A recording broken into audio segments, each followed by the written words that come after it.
breathing. You're just under his spell. Welcome, cursed ones.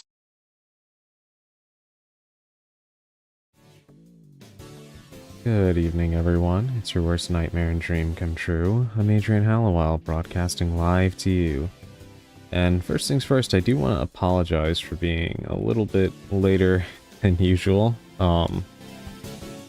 Had another crazy morning, and just a lot of stuff going on today.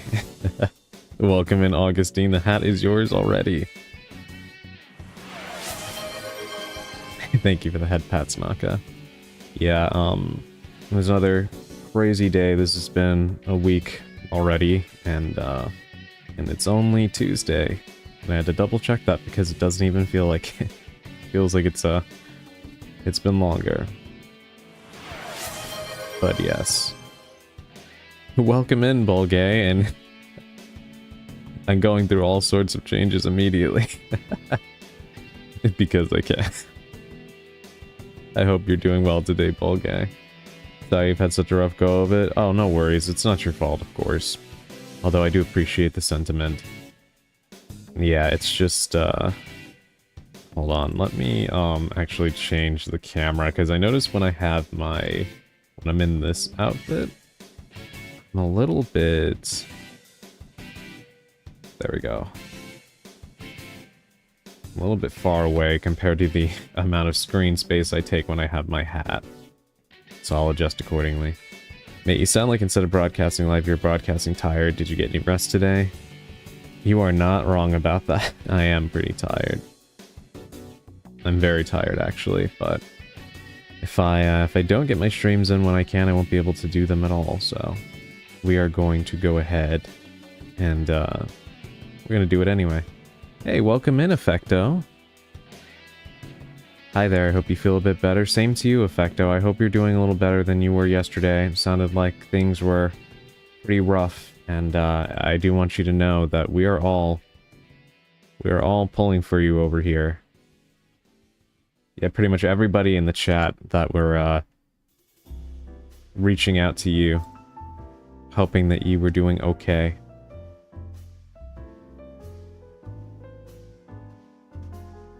And thank you for showing up. I always appreciate you being here. 70 stream streak, 70 streams is all I can spare. Thank you so much, Sally.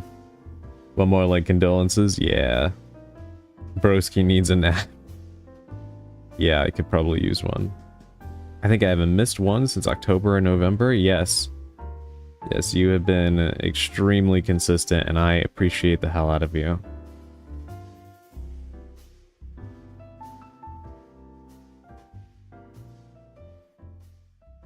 Yeah, welcome in, everybody. Like I said, I do apologize for my lateness. That bothers me quite a bit.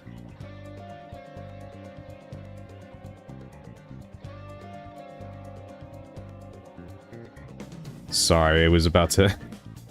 Things fell into the red, and I was like, oh god, are we starting already? But I guess we'll see. Yeah, I do apologize for the lateness. I try not to do that, but, you know, like I said, my life gets pretty crazy, so I gotta try and get in my streams when I can.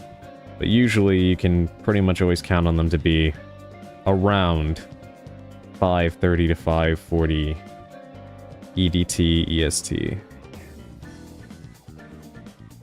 Sorry about that. Sadly, I got into trouble with the head of my career because of a meltdown, but today was better. And it's good to know my college is supporting people with disabilities, but I'm overall happy because of good grades. Effecto, I am very happy to hear that things are better today. And hey, you know what? I'm glad that things were seemingly understood and that your college is supporting you. That is great news. And we all have our bad days, you know? There's nothing to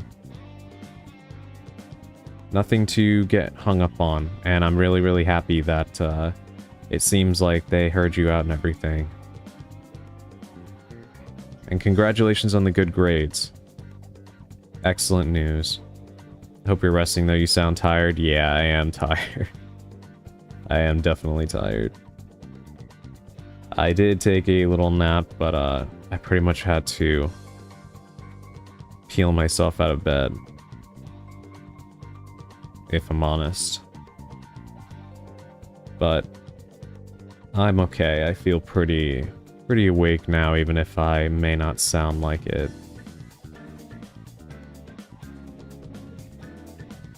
I probably still have my my tired slash just waking up voice though.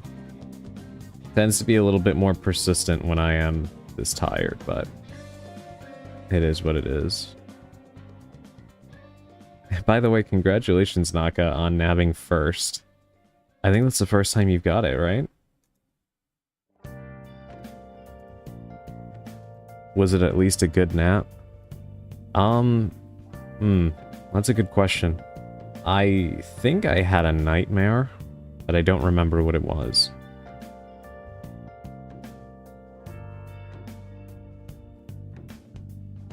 But that's pretty par for the course, if I'm honest.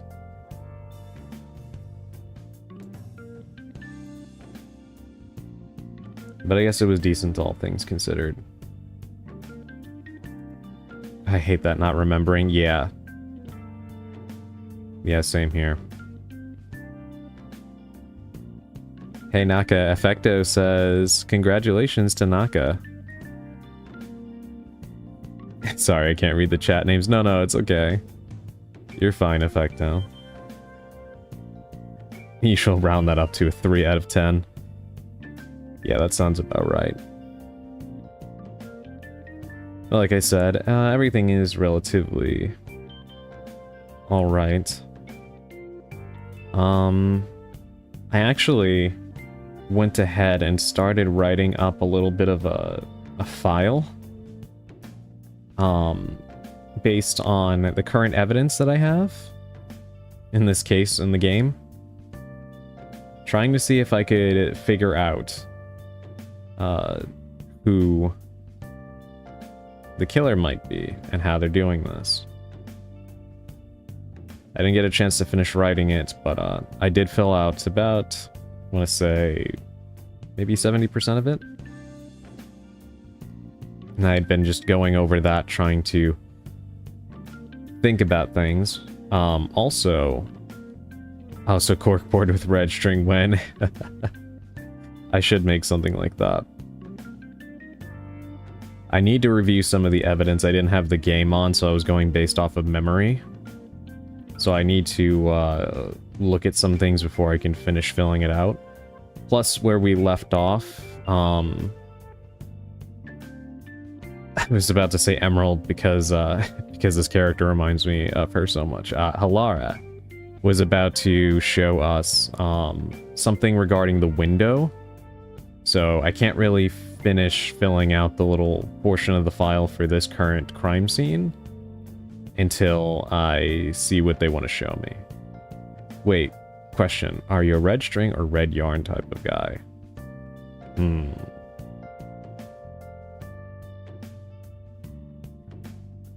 Maybe yarn.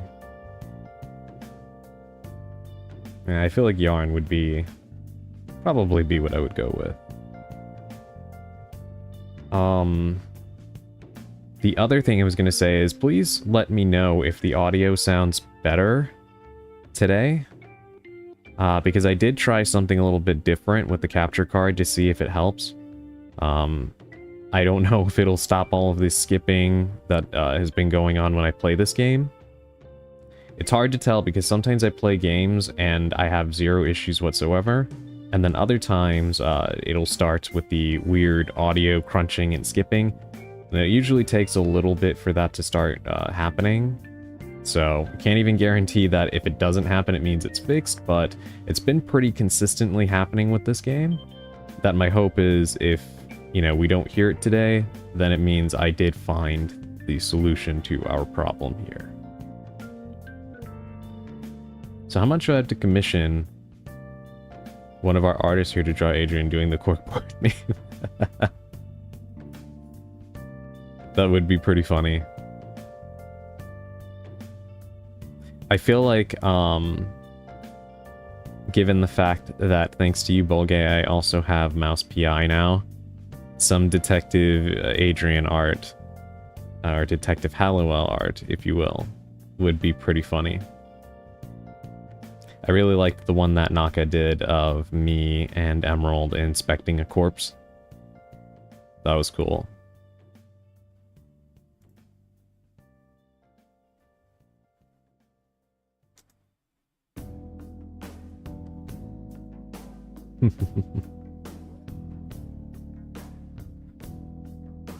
But yes, let me know if it sounds a little bit better as I play today. Hopefully it will be, but I didn't get a chance to test it much. I did boot up the game and run around for a few seconds, and the audio sounded okay, but it seems like it happens primarily, like, during, like, the talking sequences and stuff like that. And I didn't want to advance the game, so I couldn't check that. I don't even know why it happens like that, because, it's not like I'm pulling this directly from PC or anything, so it's very weird, but we'll see what happens. So just let me know if it sounds a little better.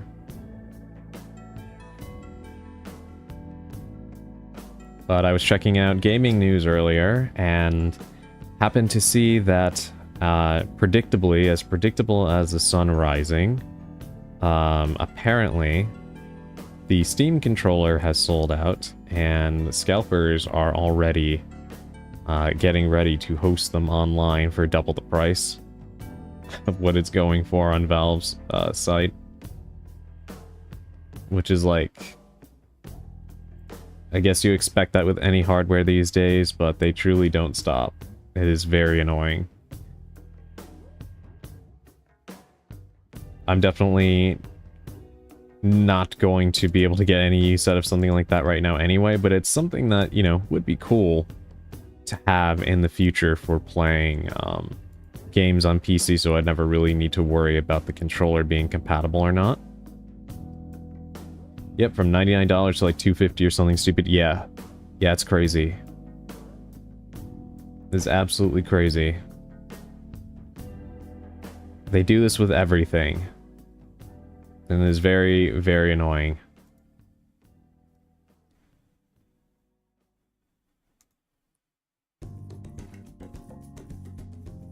I also saw that apparently, by 2031, McDonald's is phasing out all of their drink fountains, like their soda fountain machines, in the restaurants, because 60% or 40%, I think, of their clientele eat via the drive-thru rather than dining in. And they don't want to have to give out free refills, basically. Which is incredibly cheap, and just another example of how everything is becoming more expensive and giving you less these days. Yet they don't fix their ice cream machines. Yeah, so I've heard.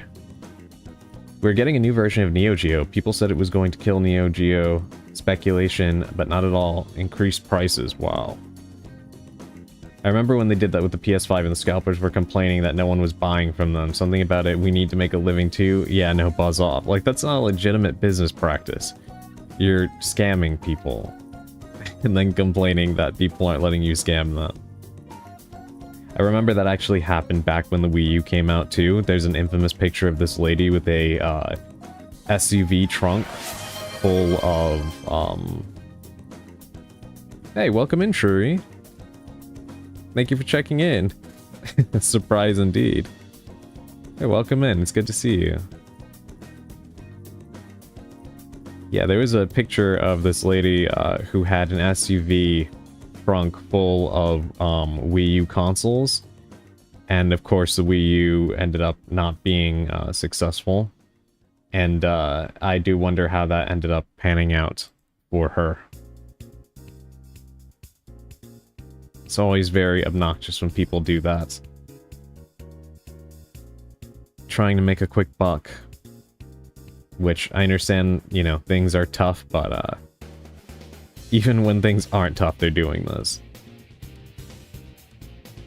Banish McDonald's to the spider pit. I agree, Augustine. I've never had a good experience with McDonald's. Unless I'm only having their fries, but other than that, something is always up with the food, and it is not good. I swear, I feel like every 5 seconds I'm retelling that story of seeing a guy puke into his Big Mac with so much force that the veins were bulging in his neck, but he had the courtesy to at least lift the bun and do it into the food. That pretty much sums up my experience with McDonald's. Which I guess I won't be getting sponsored by McDonald's anytime soon. That might actually be fixed now. There was a case that went in McDonald's favor for their right to repair. I didn't even realize it was the reasoning behind the ice cream machines being messed up all the time had anything to do with some kind of legal situation. That is interesting.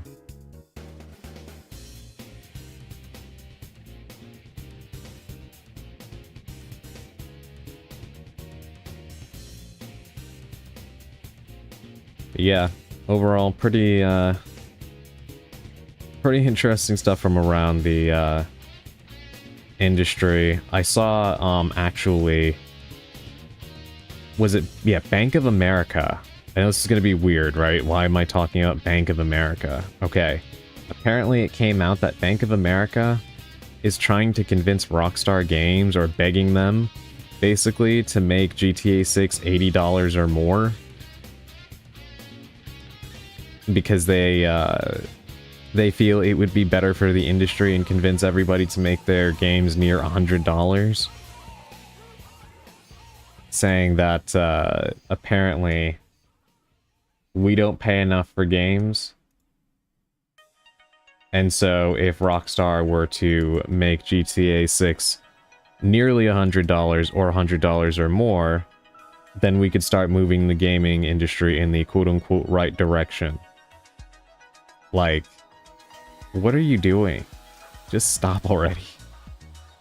Oh, I didn't mention it last time. I pronounced my name Churi. Okay, thank you. Yeah, no, I do appreciate that. I always like to make sure I'm getting everybody's names right. Sometimes I don't really like to put people on the spot, so I'll usually ask, but I try not to put anyone on the spot by calling them out, just in case they don't want that. So I do appreciate that. But yes, it's nice to have you here. Damn, banks doing what banks do, sticking their noses where they shouldn't be. Yeah. Get out of here, Bank of America. Yes. I'm tired of this crap. Well, that's, you know what? Me too, kid. Yeah. I think we're all tired. I think we are all tired. That's why I kind of mentally noted that along with the McDonald's thing, because it's like, it's just crazy how it's not surprising this is big corporation behavior, but it's just getting worse and worse. It really is. Everything is going up in price, and you're getting less for whatever you buy.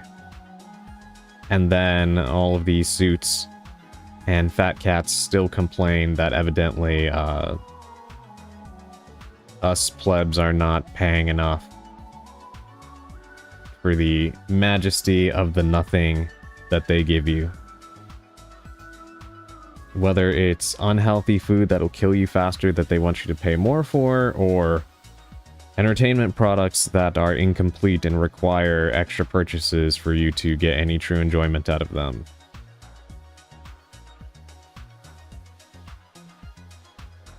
Very, very dystopian. My friend and fellow VTuber, Simon Novak, was saying during one of his streams recently that we're pretty much living in the cyberpunk future, but without all of the cool aesthetics, and I agree with that. They could at least give us the cool neon and stuff, and we don't even get that.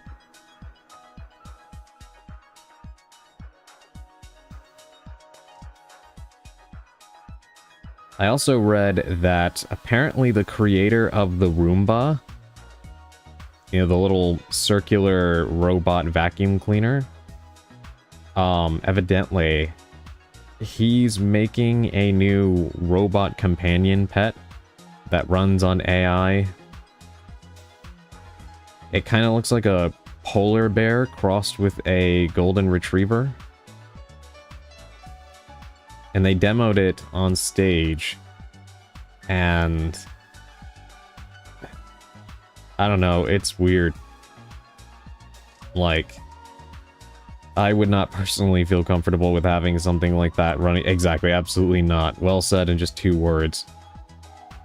And you know, the thing about it too is, does anybody remember, maybe I'm getting a little bit too into the weeds here as a nerd, but for anybody here that used to watch E3 back when it was around, which is still sad to say that is no longer around, does anybody remember when Microsoft did that demo for the Kinect for a game called Milo? That was supposed to be a project headed up by Peter Molyneux, infamous liar and creator of Fable and games like Black and White, etc. Anyway, you were supposed to kind of be like, you were friends with this little boy, and everybody was super impressed with it, and then it turned out like the whole demo was pretty much faked, and they had somebody behind the curtain running it on their computer. Like, they were feeding the answers and such, and the demo was pretty much pre-designed. But they kept swearing that it would turn into a full product, and this was just an example, and then of course it never happened because it was way, way too advanced. Yeah.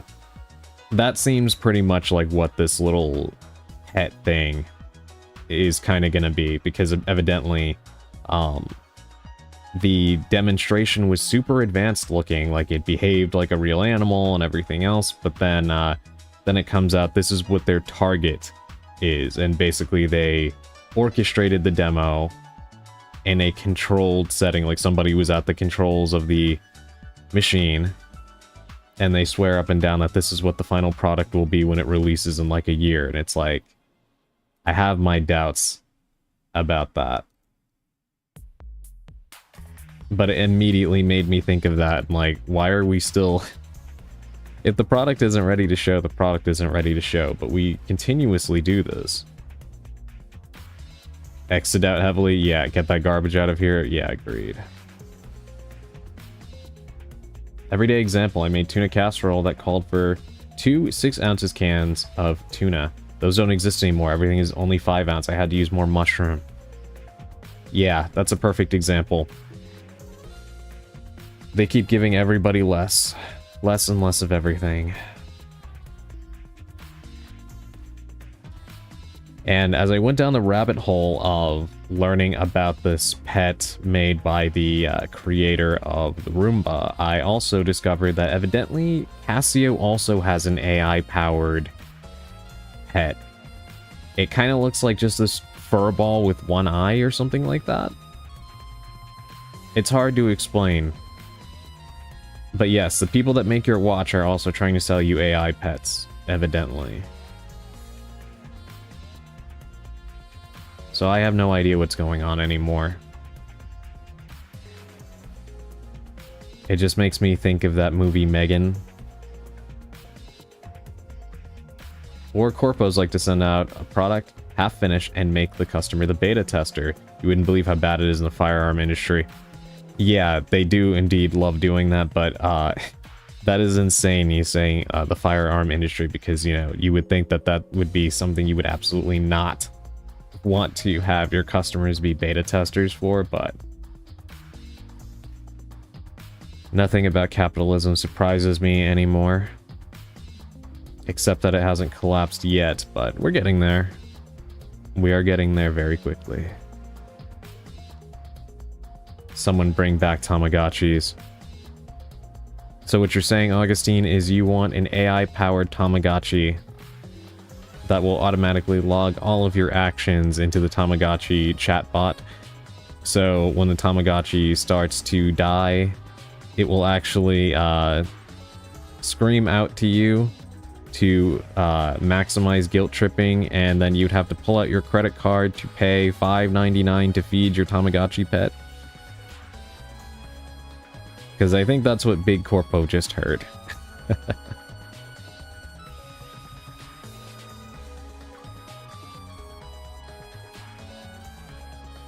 I would call this more corporatism than capitalism, but yeah, we do need to change, yeah.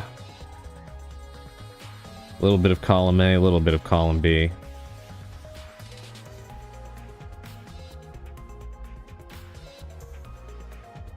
Those new versions that come out are basically that. If you need a history lesson, look no further than the crazy story of the SIG P320. Yeah, that is crazy to me, but again, I am not surprised whatsoever. I don't think anything is safe from poor ingenuity and leaving it up to the customer. Dude, imagine the badly treated Tamagotchi's AI told authorities to put you on a no adoption list. Sally, don't give them ideas. Don't give them any ideas. Because I do think they would absolutely do something like that. Just give it time. Especially with the way everything is going, where you have to give everything your personal ID and everything as well. They pull up your real name and face, and then feed it into a database that you undernourished your Tamagotchi pet, and the truth is, like, you just lost the little device, but you get labeled as a pet neglector or something. I don't know if any of you have ever seen the anime Psycho Pass, but I feel like it would end up kind of like that show, where like security cameras and the weapons that the police have, they're called Dominators, and they look like regular pistols and such, except, you know, very cyberpunk. But they have this little holographic screen, or hologram screen, that analyzes you, and if it determines that you are potentially going to, you know, have an episode, or like basically that you are out of the realm of psychological normality, quote unquote, then it authorizes and even encourages the person wielding the Dominator to fire it. And basically, you don't have to have like an actual, not that it would make it okay, obviously, but you don't even have to have like a registered like mental illness or something like that. You just need to basically have like high stress levels for it to consider you as a threat, and encourage and authorize for you to be neutralized.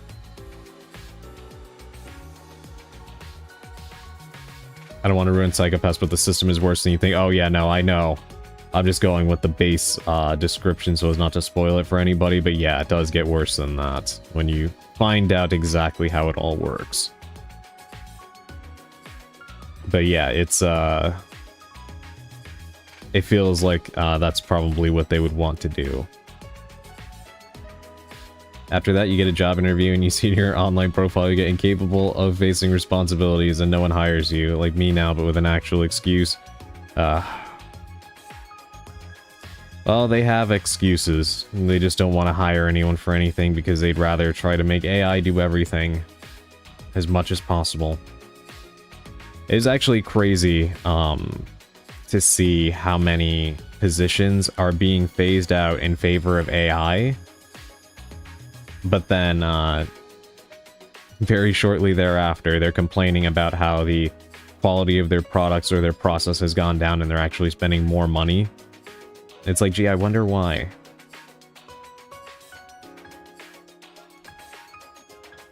That reminds me of what Sam Altman said about intelligence being a utility.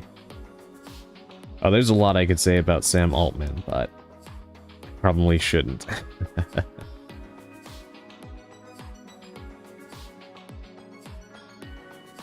The less said about that guy, or Zuckerberg, or shithead Musk, or what is he called? Or freaking Jeff Bezos, the better.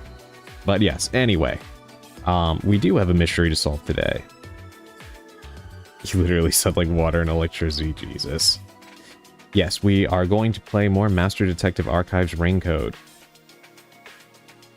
As a software developer, I can tell you that the AI's code is not only bad, but it's also getting worse as these AIs are getting fed with more code made by AI, so each iteration has worse code than the one before. Yeah, I've seen a lot of experts say that, so you're definitely correct. It's kind of just the natural end point of these things feeding back into each other, as well as the fact that AI is like a glorified search engine, at least the way that it is being implemented, and it's just taking whatever it can learn from the internet, and of course, a lot of stuff on the internet is simply incorrect or inefficient. And when all of that gets incorporated into the way that the AI functions and thinks, then you're going to end up with a process that is not ideal. And that's before you get to programmer bias and other things that could potentially also ruin the effectiveness of what they're trying to create. And that is before you get into the environmental effects that the data centers have on the places where they build them. And the light pollution and the way it makes everybody's electricity bills go up. There's a whole lot, but as I always say, I try not to get too negative on here, so we won't dive any more into that. Just depressing all around and frustrating first and foremost. But yes, we've been chatting for about 37 minutes. I think we can probably get to the tarot card pull, and then we can go ahead and resume, because actually before we start the game, I'm actually going to see if I can pull up my the little file that I made without aggravating OBS and try to read over it, share what observations I made as I thought about it overnight, see what we might be able to come up with. And your blue sky post, yes, thank you. I will do that as soon as I actually get to the game, so that way I'm not warding off anyone who might be interested. Then this is even almost a pre-stream tarot pull, almost. Just about. But I don't want to say that too loud, because Callisto might be here, and if she's here, then she'll call me out. But yes, we are going to get to that pre-game tarot card pull. And today's card is the Three of Swords in reverse.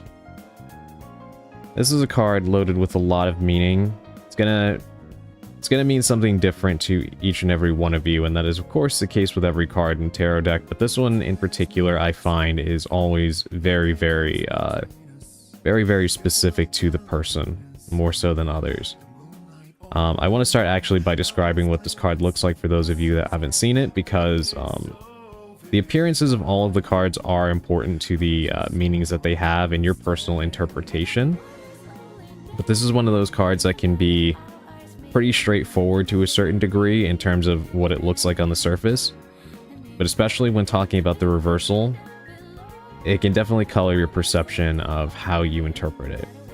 So I'm using the Rider White deck art as a reference here. But it is quite literally a big heart in the clouds with three swords piercing through them. Piercing through the heart, right? And in this case, when you hold it upside down, a lot of people tend to have a little bit of a different thought about what that might entail. So I'm going to get into that. Alright, so first and foremost, feel that card very closely. I'm sorry, Effecto. But you'll be happy to know maybe. Well, again, it all depends on, once I get through like explaining it, which of the interpretations you feel resonates with you right now on an individual level. But it's better in the reverse position, that's for sure. Upright, it's generally a very unhappy card. But in the reverse, it doesn't have to be. But yes, so first things first, the Three of Swords in reverse can indicate that essentially you are bullying yourself. You internalize a lot of self-hatred or a lot of low self-esteem. You tend to be your own worst critic, and you tend to be the kind of person that will always make sure that there is nothing good to think or feel about yourself. And you really shouldn't do that. You're very sensitive to, a lot of negativity that blocks out anything else that could potentially, cancel those thoughts out. And as I always say, everything always has to come from within, even if you have a huge supportive group of people that are speaking positively of you. If it doesn't start from within, then those words are probably not going to get through, because whatever we think inside is louder than any external voice. And negativity always seems to be the loudest voice in the room. So you need to take the approach of asking yourself if you're being fair to yourself. And a good way to do that is to reframe it as talking about somebody else. So if you say like things like, oh, I'm useless, or I'm this, or I'm that, think about somebody that you really appreciate in your life and ask yourself how you would feel if somebody said that to that person. You know, a parent, a child, a sibling, whatever. You know, a best friend. How would you feel? And then internalize that. Why are you letting yourself do that to you? So one of the interpretations of this card is that it really does ask you to be kinder to yourself, as I am always saying. And it is true. You all do need to be kinder to yourselves. Don't be your own worst bully, because there's enough people out there who are willing to put you down for absolutely no reason at all, completely undeserved. And you don't need to help it along. That doesn't mean that you have to be a, you know, super fake positive person or an ultra narcissist or anything like that, but loving yourself does not require you to be so over the top. It just means giving yourself a little bit of respect, understanding, and grace, and you deserve that, because if you're not going to do it for you, how could you ask anybody else to do it for you? You know, you've got the body that you've got the mind that you've got, the soul that you've got. So it's important that you take care of yourself. However, you know, whatever that means to you personally. But what if the me deserves it? I'm kidding mostly. Okay. I'm watching you closely. I think you need to take in the meaning of this especially. Because you don't deserve the negativity, whether it's external or internal. But there is more to this card, so let's get into that. The other thing, and this is the one that I often find resonates with most people, is that you've had a very hard life, whether things are very difficult for you recently, or that has been a consistent theme in your life, but you've suffered a lot of heartache, a lot of potential abuse, you know, verbal or physical. You've dealt with a lot of emotional wounds that have colored your life, right? They've scarred you and they stick with you. They pop into your head a lot. It haunts you. This card is, when reversed, a positive sign that you have made strides to recover from those wounds, those prior wounds in your life. And slowly but surely, it is slow, but you are healing. And it's important to acknowledge that, and it's important to celebrate that and take care of yourself however you can. This is where the reason why I mentioned the appearance of the card, because for some people, it becomes like a glass half full, glass half empty interpretation, in which, for some people, the positivity of the card comes from the idea of, with the image being reversed, the swords are coming out. You are pulling the swords out of the heart rather than them being shoved into the heart. Right? On the other hand, some people think of it in a much more negative way, that while the blades are coming out,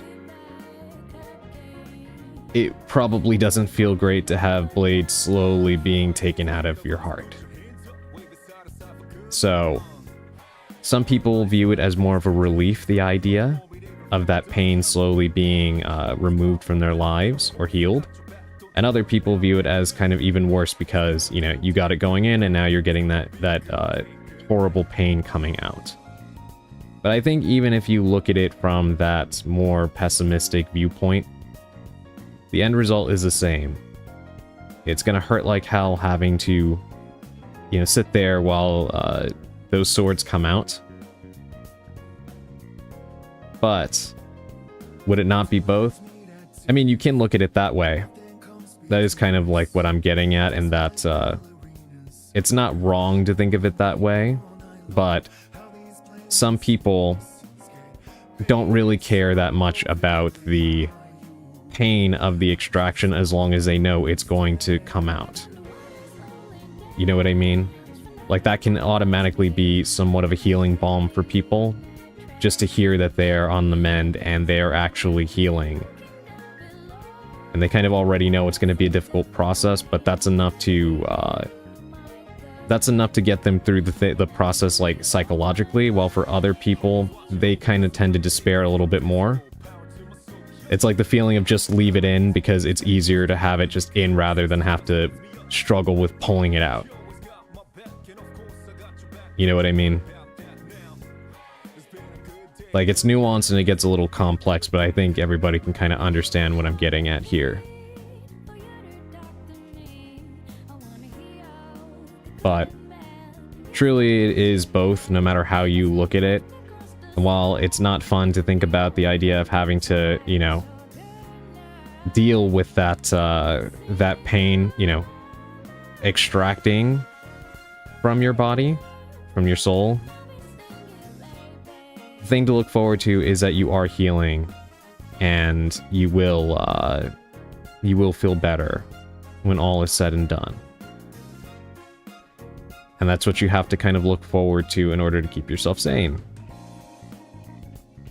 Especially if it is a very, very deep-rooted emotional pain that you have been struggling with throughout your life.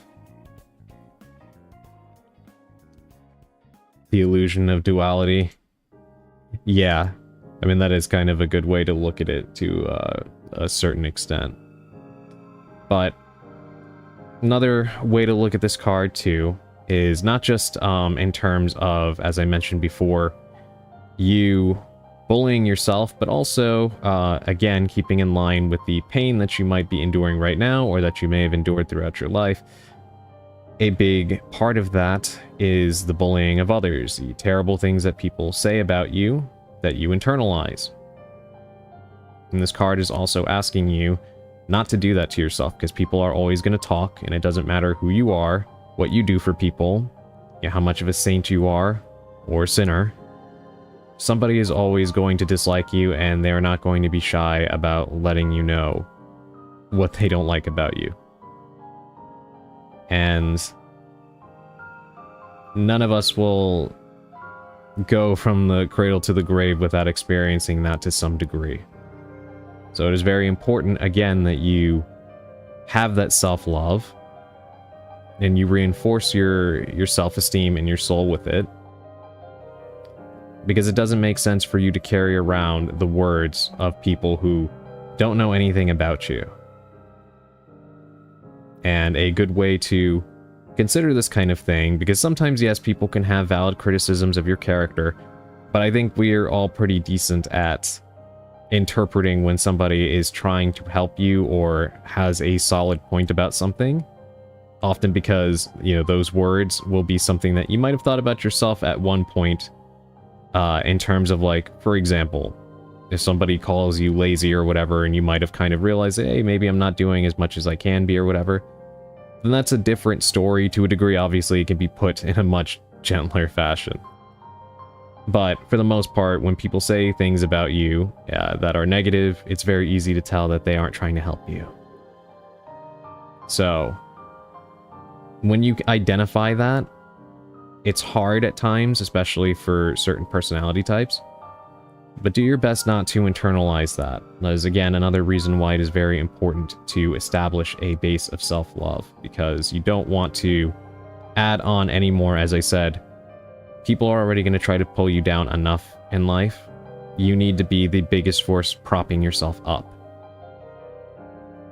And that is very important to ensuring that you will end up in a darker place beyond, you know, the troubles and hardships that we already face in life that challenge us mentally and emotionally.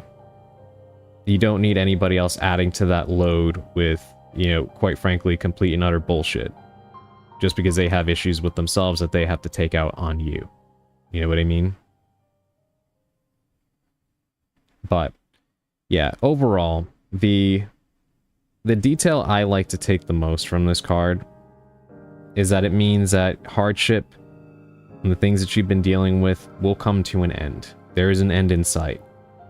I think that's the most important thing to keep your eyes on throughout it all. It might hurt even more getting there, but it's already hurt up to this point. We're halfway there.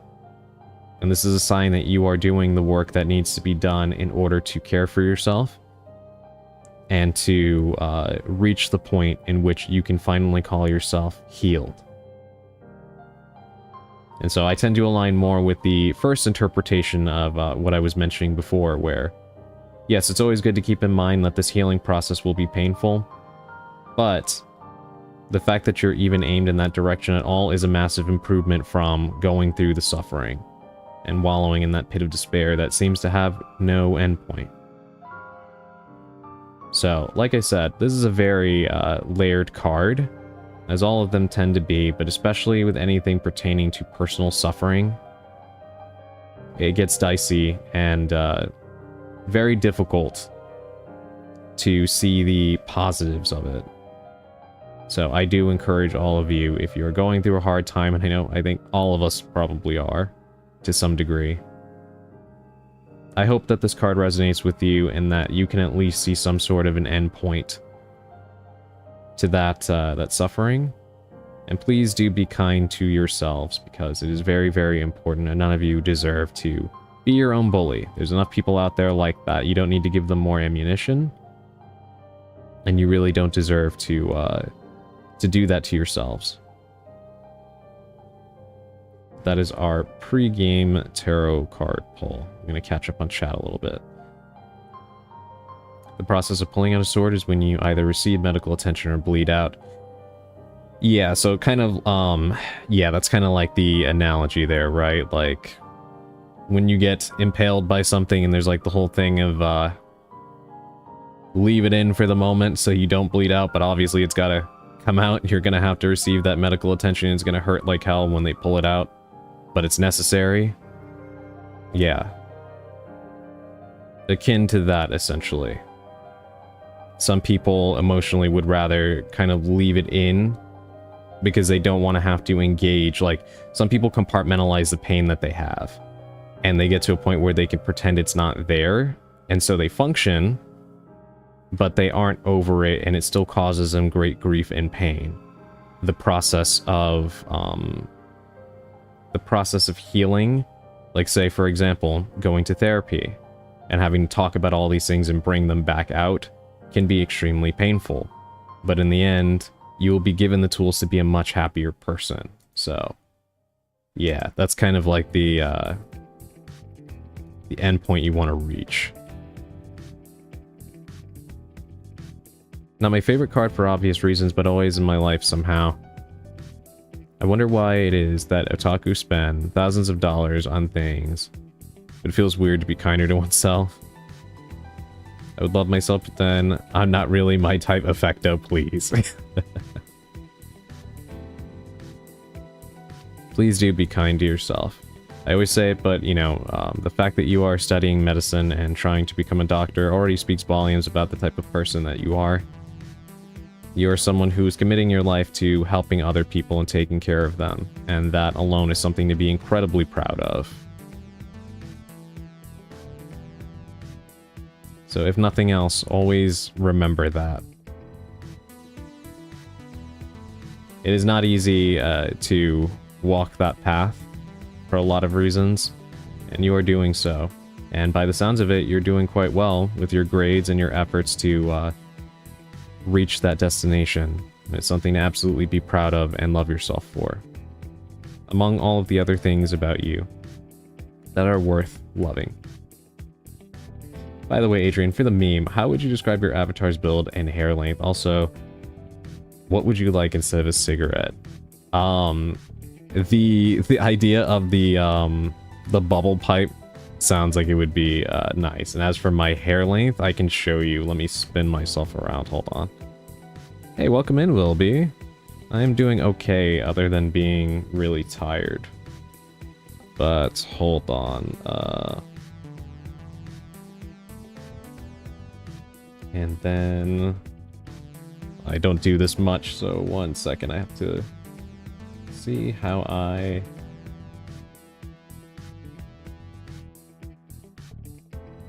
Okay, yeah, if you can see that, that is my hair length there. Hold on.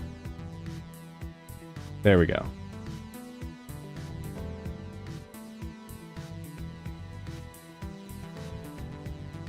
So if you wanted to get an idea, there you go.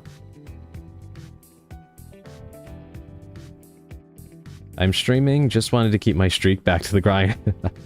No worries, thank you for popping in, and good luck with the rest of your stream, Wilby. I fucking love drawing long hair, thank you. Or bless you for this opportunity, of course. Alright, there we go. Yes, I too am a big fan of long hair. Sounds silly, but I imagine it as entering the enemies to lovers trope with oneself. I mean, you can look at it that way, for sure. When you have to live in your own body and mind for however long the duration of your life is, there's always going to be moments where you can't stand yourself. That is normal. We go through it with other people. So, you know, as I always say, I don't try to spread toxic positivity. It's normal to be disappointed with yourself or want more out of yourself or regret things. The important part is just to realize that you deserve grace and you're going to make mistakes in your life because we're only human. None of us are perfect. Even people who think they're perfect are not perfect. In fact, the people who think they're perfect are usually even more flawed. So, being kind to yourself and having that understanding is important. That doesn't mean that you'll never be upset with yourself or, you know, have unpleasant thoughts. But, like I said, sometimes it helps to come outside of your own body and just imagine somebody that you love, and if they made a mistake, and how you would try to comfort them. And if you wouldn't want to hear them, you know, completely trashing themselves, then ask yourself why you do it to you. And that's a very good way of trying to look at it. Not bulletproof, but it is a good thought technique. I miss my long hair. I'm sorry, Augustine. Yeah, I really like long hair, really, regardless of who it is on. I just always think that it looks quite nice. Short hair can look very nice too, but I just really like long hair.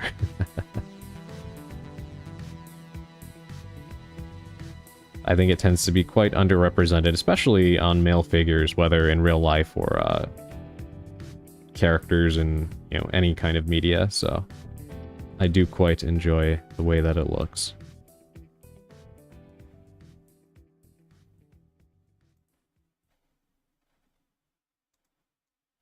But yes, I think that is everything, so before we get to the game, I'm going to try to go over that case file I mentioned. Had it down to my waist, but I chopped off most of it. Oh, nice. Not the fact that you had to cut it, but the length you got it to. Must have looked very nice. I thought we could stay longer, but I need to go. I had fun. Thanks for the fun. Good night to you and Twitch chat. Good night to you as well, Effecto. I hope that you have a great rest of your evening. And, that things continue to go well for you. I'm very happy to hear that things are better today than they were yesterday, and I hope that tomorrow is even better than today was for you. Thank you for dropping by, and good night to you as well.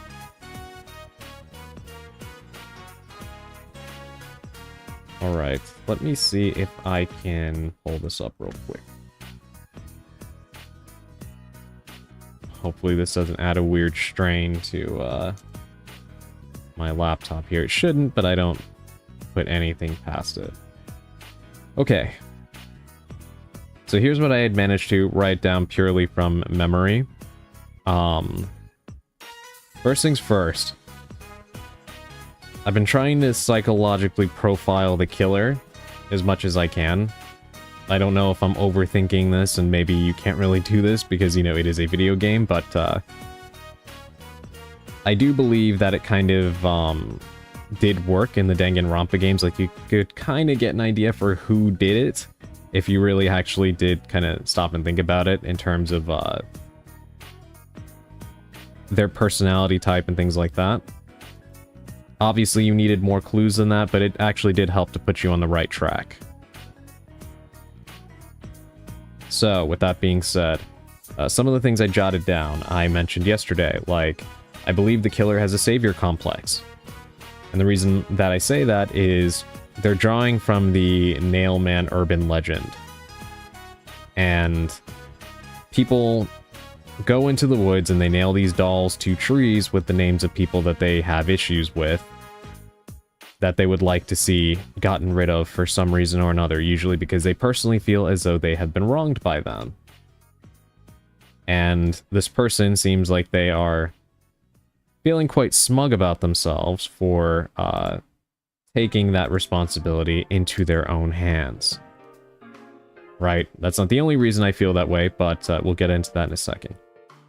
But even somebody assuming the role of this specific urban legend already gives a certain degree of self-righteousness.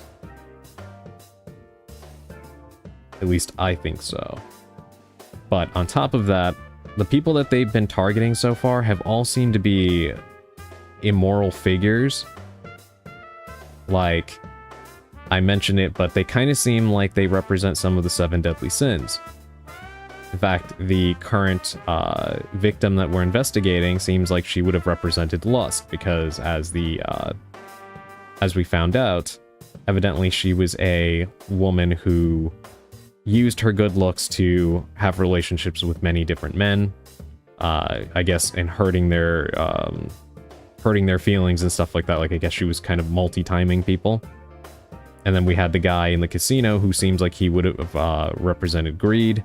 And then the guy in the mansion who seemed to represent pride. So, all of these things kind of lead me to believe, even if they're not going for a direct 7 deadly sins kind of reference here with the victims, it does seem like the killer is only targeting people that they may deem as immoral. Because everything that we've heard so far is that there's a lot of dolls nailed up to the trees in the woods, and there's a lot of people who probably just want someone murdered because they purely don't like them, or they personally wrong them to some degree. But the targets have been people that seem like they have had people that they've wronged in a wider way, if you know what I mean.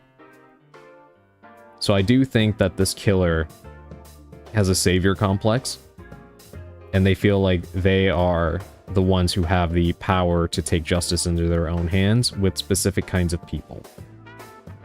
We also know that the killer has to be somebody connected to the church, because the burnt bits of rope were found in the incinerator, and only the members of the clergy have access to the incinerator. So it has to be somebody that's either a part of the church or is very close with someone where they could have swiped a key or something, but no key was reported missing or whatever. So again, that leads me to believe that it is somebody who already has access to that incinerator. Something else I thought about is that this killer has to have something, some way to transport all of these dolls. We figured out how they were getting them yesterday. Apparently there's like a lot of excess of these dolls that get left out on the street and stuff, so it's not really special that they're having the dolls. However, to bring that many dolls to a crime scene implies that they are, you know, heading in with a backpack or something loaded with these things, because there's tons of them. So that's something to also keep in mind. They have a method of transportation or transporting all of these dolls to the scene, as well as the nails that they're using and the rope. They're coming quite prepared and seemingly not packing light when they are committing these murders and setting up their little crime scene. Killer is calculating. They're somebody who clearly has a high degree of intelligence to be able to pre-plan these things, especially positioning them as locked room murders. However, they don't seem to be above resorting to more desperate measures, as the current victim that we're investigating was killed with blunt force trauma, compared to the others who were all strangled with rope. And there's a lot of reasons why that might have happened, but it is a very bloody, violent way of killing someone, so that goes to show that this person is not just cunning, but they're not afraid to get their hands dirty. And that is important because there's a lot of times where, despite the fact that people are murderers, there are specific personal, like, lines they won't cross in how they do it. Like, for some killers, pulling a trigger is easier than plunging a knife into somebody. And I feel like, looking at our killer profile here, they don't seem to be bothered by needing to take more violent measures if it becomes necessary. So that already says a lot about them. Now, looking at the crime scene information, they seem to pre-plan a lot of this stuff to figure out how they're going to pull it off. But I do get the feeling that they do struggle with some of these. Like, the mansion one seems like they might have had some trouble. And the museum one that we're looking at right now. But again, I can't speak on the museum one quite yet, because we do need to take a look at the window that Halara wants to show us, which we're about to do actually right now. So I do have some details jotted out about the crime scenes, but we also have that in-game, so I'll save that for when we actually need to look over it. But the main thing I wanted to discuss was the killer profile. So right now, my top two suspects are the priest and the nun. The reason why I suspect them is the larger man that actually gave us the burnt bit of rope.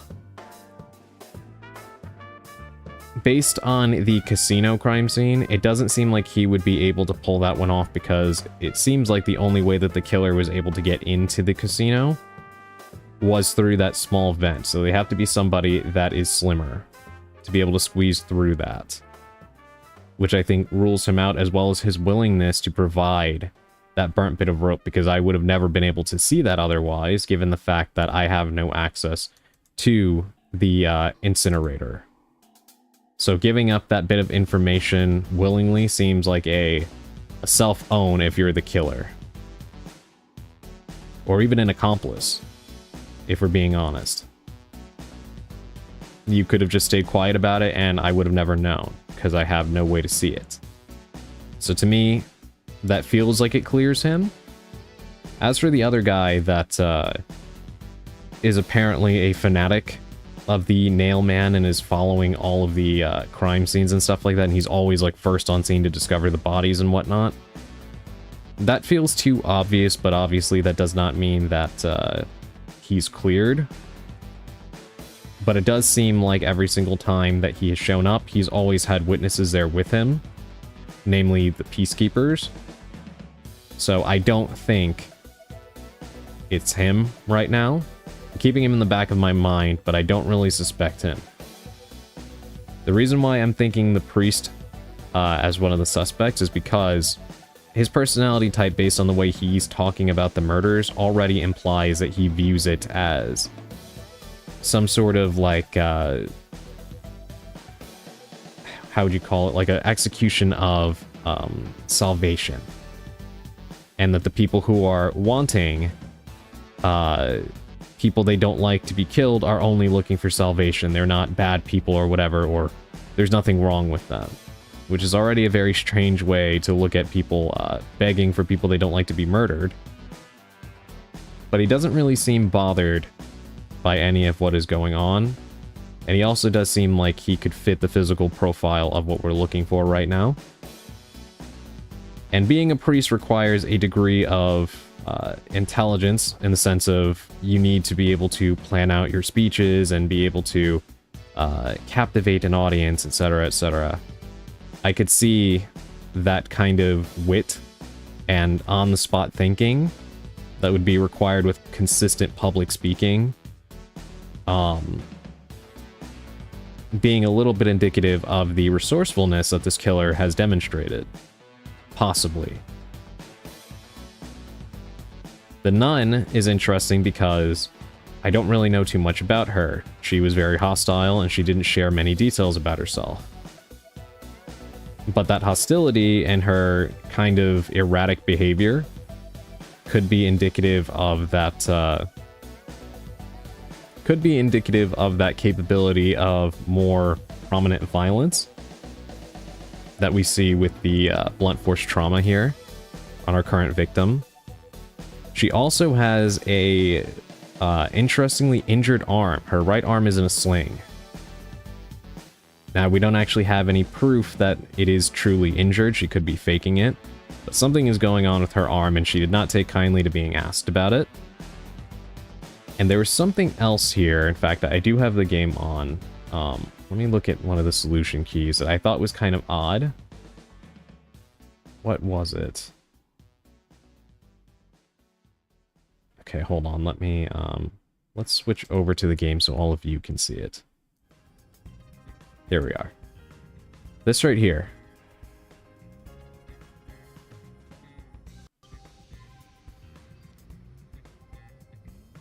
Just want to wish you a good stream. I'm not in a good way. I don't want to elicit attention or anything. I'm so sorry, Emerald. And don't worry, you're not, you know, you're not taking attention or anything like that. That's not the way I see it with any of you, but I am really sorry to hear that. And as I always say, if you want to talk about it, I am here and I don't mind at all. But I am happy that you're here though. And yes, I have been thinking through it a lot. I spent all night pretty much thinking about this. I actually wanted to play more before I got off yesterday, but couldn't because of the internet issues and everything else. It's okay, I'm just happy to see you enjoy the game. Well, thank you. I am happy to have you here. So thank you for the lurk. Do take a rest and chill that mind. We'll be here if you need us. Yes, exactly. But this is a thing that had me interested, right? A strangely shaped rope was being burned in the church incinerator. None of the church officials seemed to know about it. Church officials here refer to those who work in the church. In this case, a priest, a nun, and servant. And this was the depiction of the remains of the rope. It looks like a rope ladder, but interestingly, the entire right side of it is missing. And I don't know if that's just from being burned, but that would be a very peculiar way for a rope ladder to burn. It almost feels like it was designed a very specific way, which I do find very interesting, but it's kind of hard to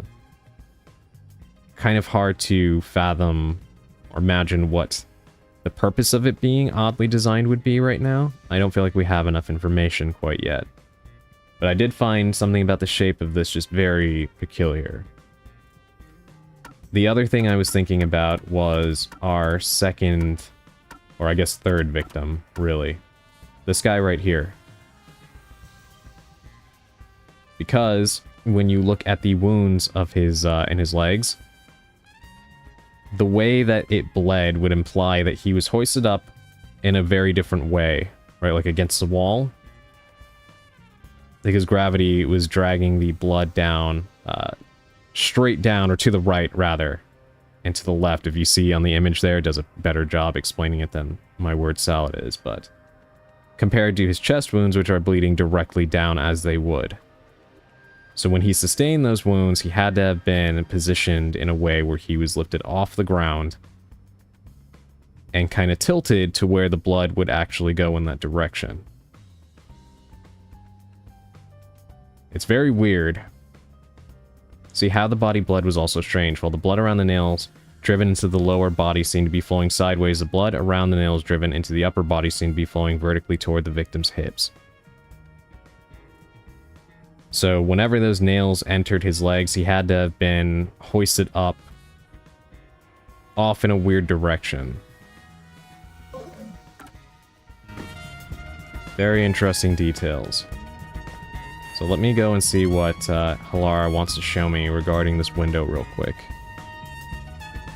It's fine to inspect the window, but our buddy here really insists you do everything yourself, huh? And my master does everything he's told, like a good little underling detective. Also, I just made the blue sky post. So we're good on that front. Alright.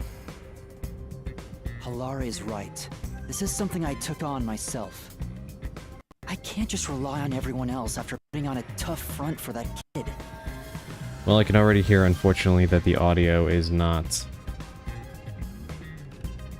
improved despite the changes that I made, so... Wonder if it really is just a capture card.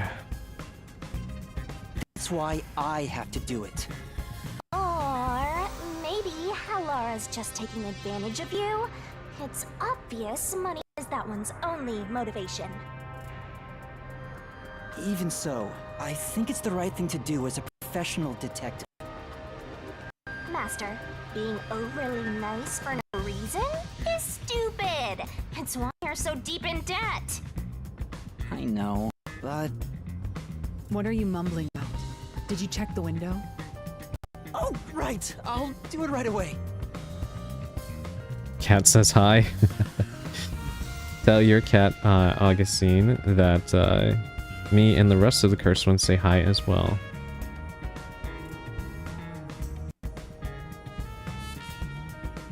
Outside the window? Could that have anything to do with the locked room?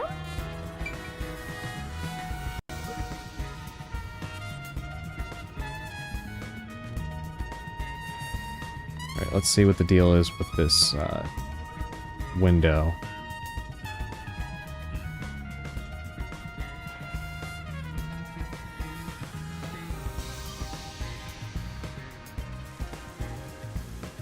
I wonder what Halara discovered. You know, I think Halara is just having fun pushing you around. I hope that's not the case. I see. Here's the window.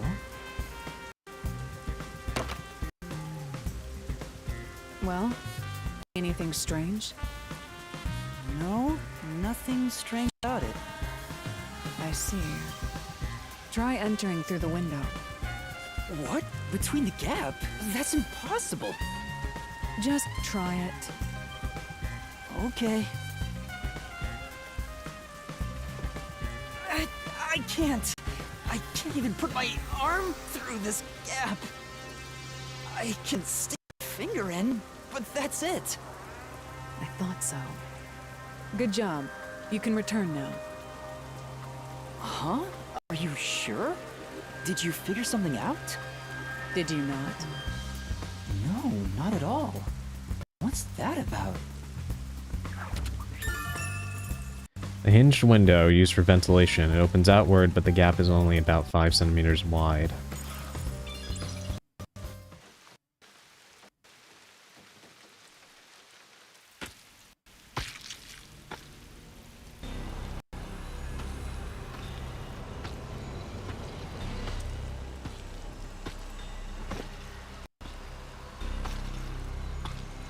Hey!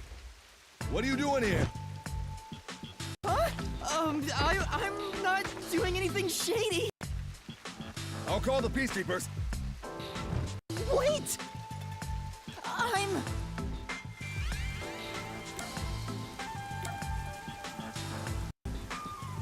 I'm... Let's just say detective. I'm a detective. Well, I'm... I am the peacekeepers. That bastard knocked over my water. Oh god, I hope it didn't get on any of your electronics or anything. Uh-oh. You sure it's a good idea to reveal yourself like that? I'm investigating as a detective. I've done nothing to be ashamed of. Huh? A detective? What's that? You don't know what a detective is? I guess detectives aren't that big in Kanai Ward. Must be because our fuzzhead chief is lazy. Well... We are special investigators for Amaterasu Corporation. We are currently investigating a case. Civilians must not interfere. Huh? Oh, right. I'm sorry. Hey, Lara, are you sure it's okay to lie like that? I've told you before that deception is necessary to finish an investigation quickly. By the way, aren't you an employee here? There's something I'd like to ask you. Interesting to find out, though, that evidently the common person here just doesn't know what a detective is. I know I'm too old to put it by my electronics in the container without a lid. It's just on the floor. Got it.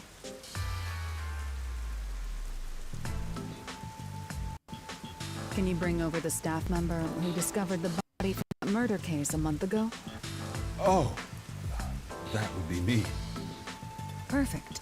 Describe the events for us. I'm scared to even remember it, but if it's part of the investigation, then I have no choice. I'll leave the rest up to you. Sure. Alright, let's hear it. Now, please tell us what happened on the day of the murder. That day, I was doing my closing procedures when someone from the church appeared. He said he wanted me to help him find someone and that he knew the person was inside the art gallery. So we looked around the premises together, but didn't find anyone. According to him, there was a chance that the person he was looking for was being pursued by the mailman. I couldn't help but feel terrified when I heard that. How did you notice something was off about the storage room? The lights were on, even though they were usually off, so I went to take a look. The door was locked, so I opened it with the key I had. But I was afraid to go any further. So I let the church person go first and open the door while I watched from behind. And then there was a corpse. Did you touch the body? Of course not. I was too afraid and froze at the entrance. What about the churchgoer? He saw what happened at the doorway and didn't go any further. Are you positive you didn't touch anything inside after unlocking the door? Yes, but the churchgoer accidentally kicked a paint can over when he opened the door. So that explains the stain on the ground. And paint spilled all over the floor. So that paint was from back then. Okay, I get the picture. Thank you. You may go now. Oh, right.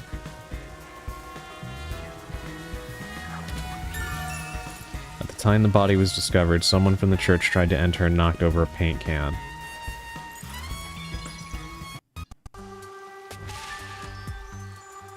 That brings all the information together. It's time to resolve the case. Wait! I still have no idea what happened. Time does not wait for you. Our deadline is approaching. You will be back to the detective agency. Huh? What about you? Worry not. When you're in trouble, say my name. Halara Nightmare shall rush to your aid. gone. What are you gonna do, Master? We've checked everything we can. All that's left is to point out the true culprit, but... If only it were that easy. I have no clue what to do. Stop being so pathetic. Why don't we go back to the detective agency for now? We might get to see Fuzzhead get executed. Oh, right. We need to help him. Kicking a paint can? Coincidence? I think. Maybe? I need to hurry back before the chief gets executed. Right, let's hurry. I want to know how they'll execute him, too.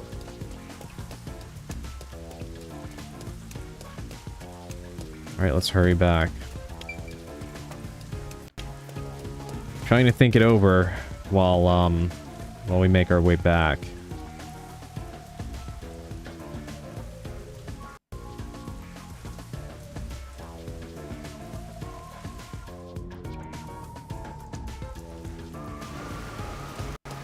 Come on, let's go! Go, go, go! This is your last chance to do side quest stuff this chapter, by the way. Thank you, Emerald. I think I did everything, if I'm not mistaken. At least all of the, possible, missions. You better hurry, or Fuzzhead will really be in danger! Let me see, also, actually, I did... Yeah, I did get 2 of these, but I think I can look at these at any time, right? I do want to see this one with Halara first, though. We'll look at that.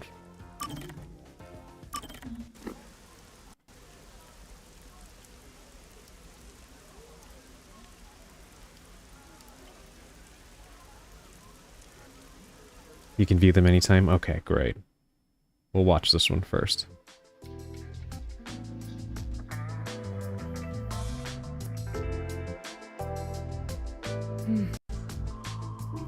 Oh no. Got careless and ended up alone with Halara. I guess I should be the one to start the conversation. I'm the rookie, after all. But what do I say? I like the implication that he goes out of his way to avoid being left alone with them. Do you feel awkward? Huh? It's natural to strike up a conversation when 2 people aren't together. Such is the mundane way of the masses. You're overtaxing your tiny brain to do so, aren't you? Ouch. Well, sort of. Then how about you and I have a wager? But I thought the chief said no more gambling. The boss said it's forbidden, so you won't do it. You think I can be swayed by that sort of logic? Besides, gambling can nurture skills that every detective needs. I believe it will be to your benefit. And what sort of skills are you talking about? Instead of always asking for answers, why not figure it out for yourself for once? Yeah, think! A skill needed by detectives, which can be trained by gambling. Let's go gambling.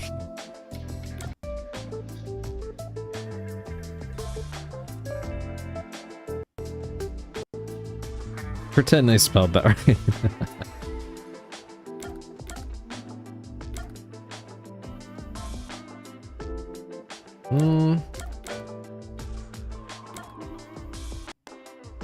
I know, the music is so good, Naka.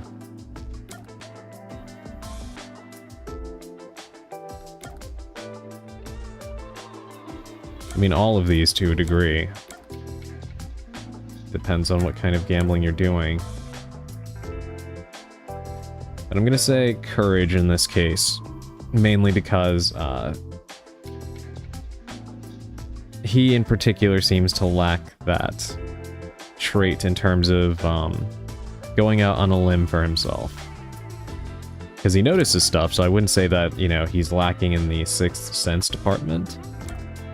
And his observation skills could also use work, but I don't think that he's necessarily bad at that. I think he's just bad at asserting himself and having the courage to say certain things that need to be said or do certain things despite the fact that there could be potential consequences to doing so. So I'm gonna go with courage.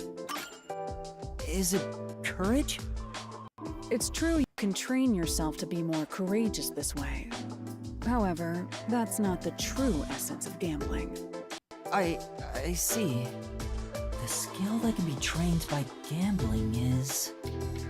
observational skills? That's right. Gambling isn't merely decided by coincidence. For example, in poker, you can study the cards already in play, as well as the expressions of dealers and players. It looks better without his hat. That Ohage makes me want to hang him with the coats, though. Yeah, he has a question mark, Ohage. You could neatly put him up on a coat rack. You observe all that, make logical deductions, and commence battle. How about it? Wouldn't you agree those are the skills every detective needs? I get what you're saying, but... When are you going to stop nitpicking? After all you made me explain, you will have to play a match with me. But there's no way I stand a chance against you. Not to worry. We'll do a warm-up first, with nothing wagered. I'm not going to hustle a beginner straight off the bat. Okay.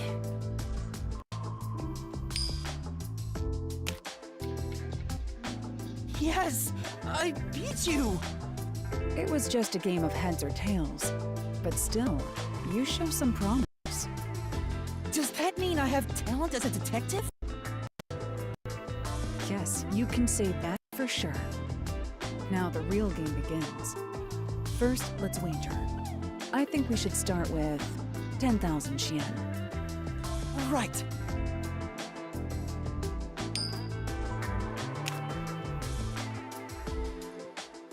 Uh-huh. This isn't how it was supposed to go. Don't be foolish. I lost the warm-up so you'd feel that rush, and mistake your own skill level. It's rather obvious I did it on purpose. I let you get carried away, and made you take a gamble against me. That's terrible! Aw, he got completely hustled. You picked the wrong detective to mess with. I think that was a rather good learning experience. It's crucial for detectives to doubt other people's intentions, no matter the circumstances. I won't charge you interest for now, but you must tell me immediately when you've developed a payment plan. Alara is totally ruthless. Master, you and Halara seem to have grown closer.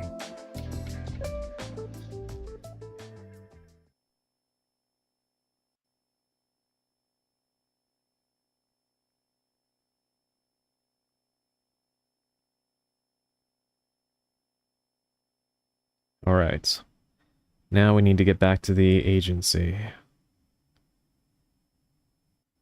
I assume this is probably where we're going to actually start being able to enter the labyrinth. Let me go ahead and save.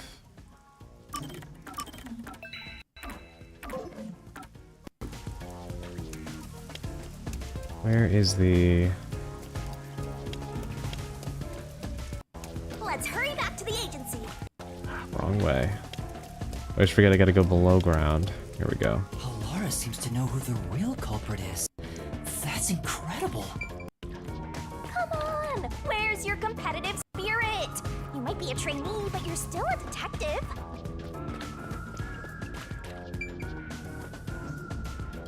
The labyrinth called Skull. I don't want to think about that.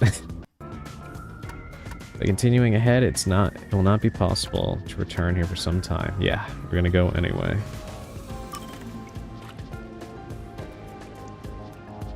This woman dies, I'm burning the developer's offices. Yeah, well, if Halara... I hope Halara does not die.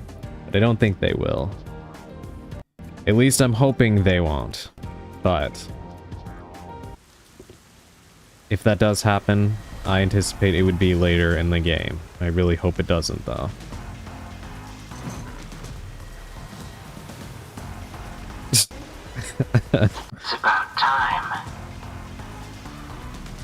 I love the fact that we were talking about Amaterasu Corporation being kind of like Umbrella, and I like how the Stooges also wear gas masks like the Umbrella Security Service. Hey, wait! You said I had 3 hours, huh? My watch says I still got 5 minutes! You need to get your watch repaired. Oh dear. The watchmaker is currently detained as a suspect. Just throw away that piece of trash then. Besides, you're out of time anyway. Take him away. Wait! Whoop! Yuma! I knew you'd save me! Not beating the Umbrella allegations, yeah. And you are.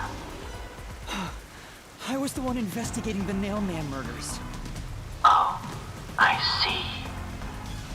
So, you're the one who interfered with our work at the clock tower. What work? Well, I will honor your courage for confessing and turn a blind eye to that incident. You must drop this case. If you do, we will leave without pursuing any further action. That'd be the ideal solution for all of us. What do you say? Yuma, think carefully about this. Solving the case is good and all, but think about my well-being, please? Dropping the case would end this peacefully, but still... Well, I wouldn't call it peacefully if a innocent man ends up being, potentially executed. Please! Get my dad back from them! You may be a trainee, but you are still a detective. Once you have accepted a job, you must finish it. I can't back down now. The Nailman killings haven't been solved yet. I will find the truth. Huh? Oh, you've said it now! There's no pulling out of this one anymore. Then our deal is off. He comes with us. This is for directly interfering with our work and bringing strife to Kanai Ward. Please, wait! Before you go! Please listen to what I've discovered while investigating the past Nailman killings. You investigated the previous killings. We handle all the information for those cases. Now that they're closed, there's nothing left at the crime scenes. I have no time for your lies. The Peacekeeper report didn't say anything about the cause of death. All of the victims were strangled to death, weren't they? I suspect this fact hasn't been made public. How did you know that? So the cause of death was kept under wraps. I hope you see now. My investigation is legitimate. So we have a confirmation now about the cause of death. Not that we really needed it, but the fact that it was not public information is new news. I mean, not really, but we have a full concrete confirmation of it now. Please, let me continue. I will catch the true culprit. I don't know where you obtained that information. However, it appears that you must be arrested as well. Of course, that's the solution to everything. You are suspected of espionage. I believe an interrogation is in order. Take him away. What? Wait, please listen to me! You almost had it, but got too carried away, rookie! Worry not. When you're in trouble, say my name. Laura Nightmare shall rush to your aid. That's right! Alara! Please help! Alara Nightmare! It appears you require the aid of a great detective.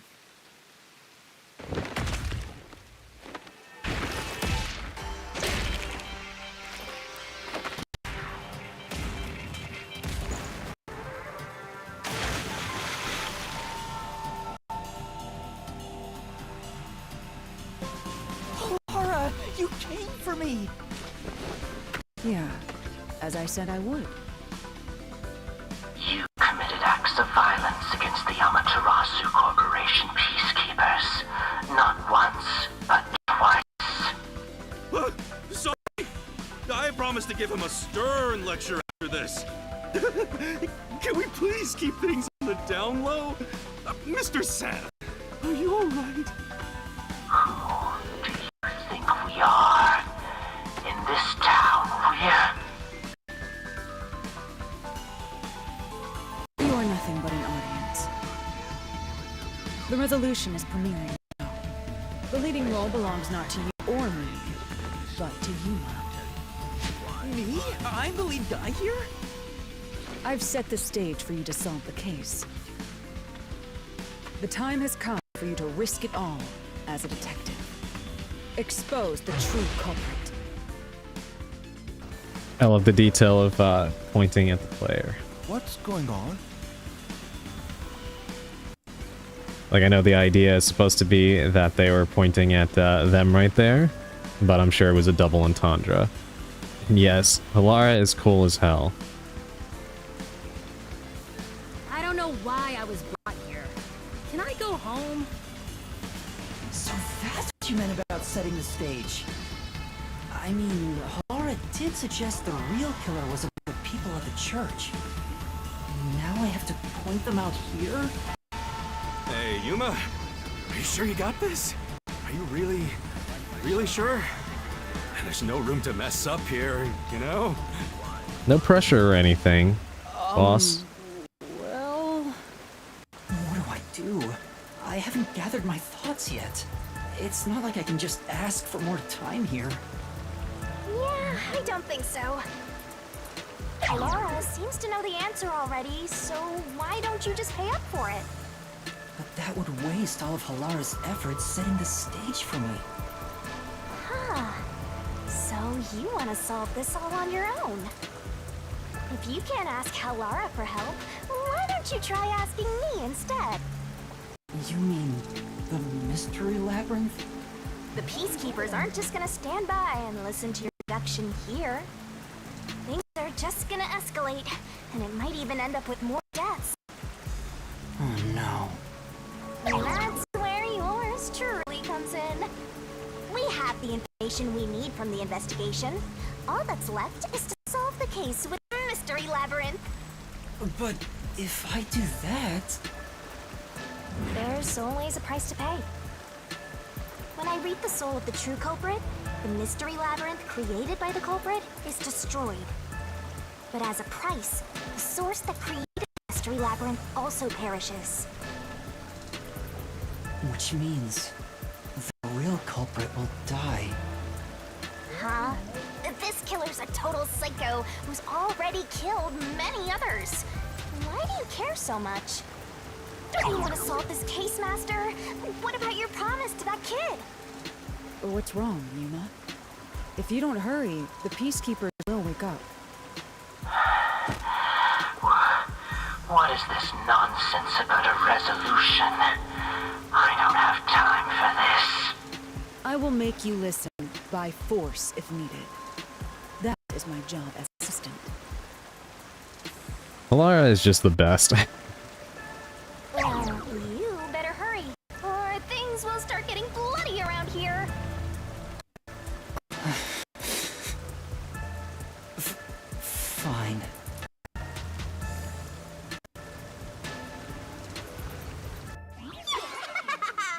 That's the spirit.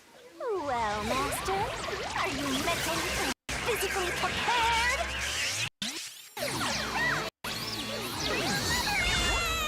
There we go.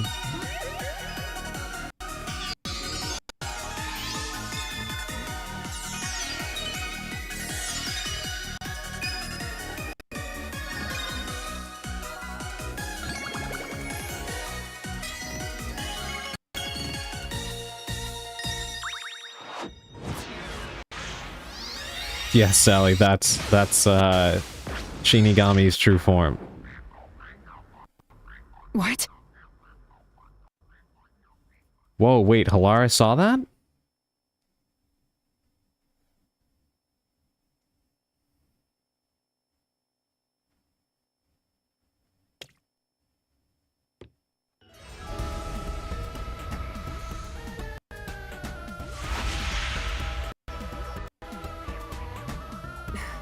What's this? Has time stopped? Halara, how are you moving right now? Yuma, what happened? Is this someone's forte? Shinigami, Halara's here too. Not so. You knew this would happen? Master, you used your coalescence, remember? Your ability isn't like some one-way street. You have the power to borrow someone's abilities, and you share yours as well. Laura here ended up wandering into the mystery labyrinth because of that effect, I think. You're not even sure? Who are you? This'll take too long to explain, plus I don't feel like it. So I'll kick that roll over to Master!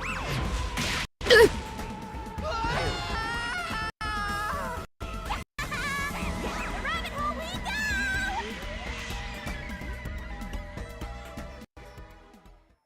Well, this got a lot more interesting than I thought it was going to.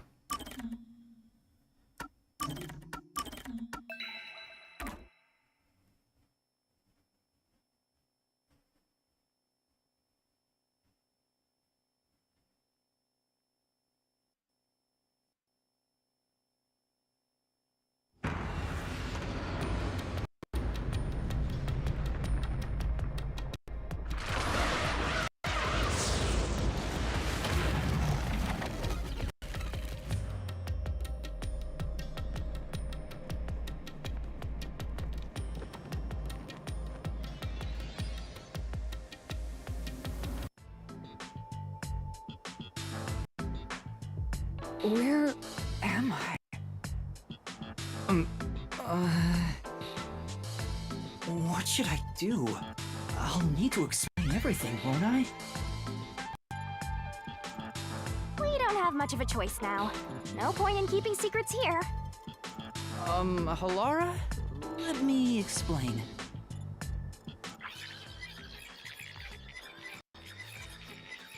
This means I can retrooralize everything for character number 2 in case you forgot. That's how Yeah. this mystery labyrinth involving the Nailman killings materialized. But I'm interested in how, everything will progress after this. I see. So mystery labyrinths are materialization of mysteries themselves. The truth is encased deep within. I appear to have underestimated you. This is an amazing forte. I must admit, it's quite a superhuman power. As far as I know, no other ability comes close to this. Who are you? I refuse to think you're just a trainee detective.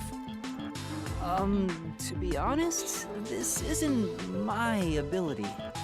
Before you continue, tell me, who is that woman beside you?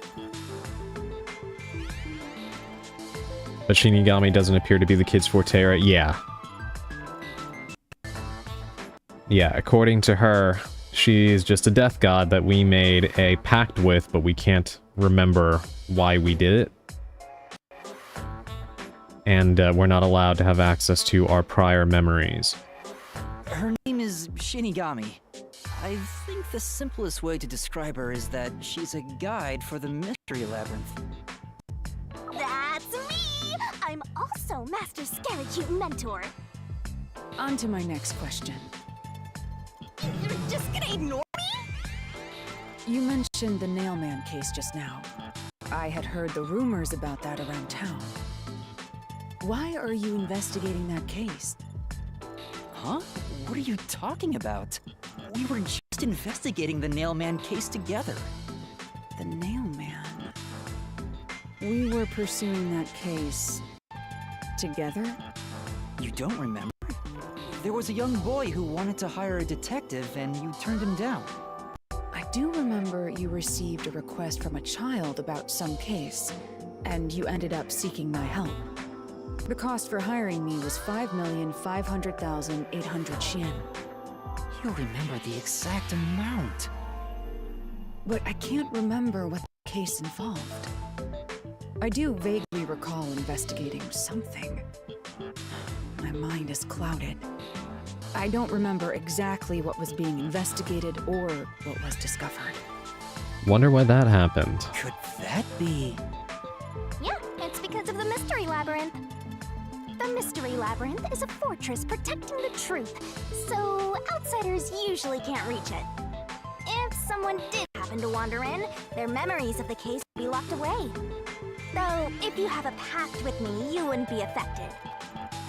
But see. I guess that part of the pact can't be shared. This is the Mystery Labyrinth's defense mechanism, then. It makes sense for a vault that protects its treasure, the truth, to have a significant level of security. Yep, totally not strange at all. Halara here sure is smart. Halara? Oh, don't mind her. She gives people random nicknames. Anyway, since my memories of the case have been taken away, I will provide a supporting role for your investigation. Supporting role? As long as we're in here, I will act as your assistant. Well, that's the same as our original agreement.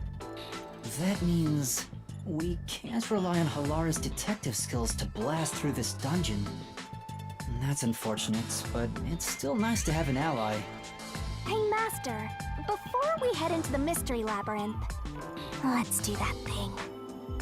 Huh? What thing? Master, are you ready to give your life for the truth? Yeah, I am.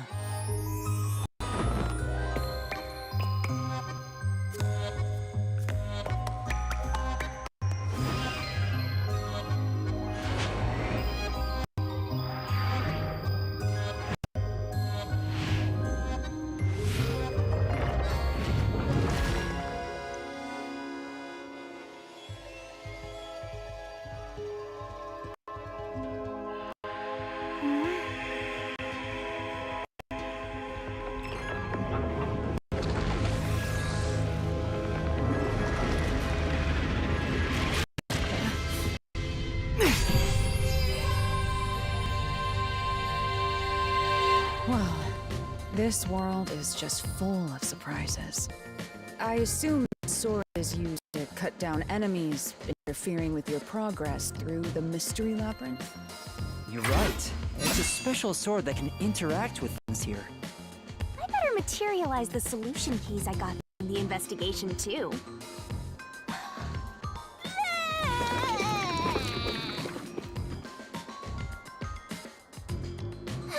That was a lot.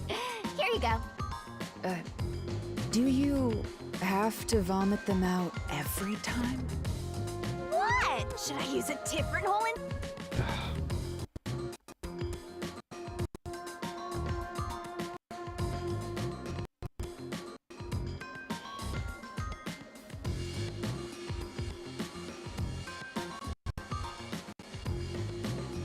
Okay, it dropped for a second. I think we're back.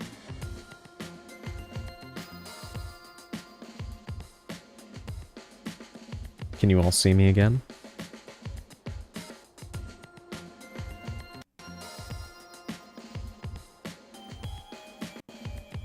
Okay, great. More movie. So embarrassed to do all that in front of Halara. Yeah. Alright, we're all set. Now, let's unriddle this mystery labyrinth. Our target is the true culprit who preys on the truth. Thank you for the head pats, Naka. Alright. In we go.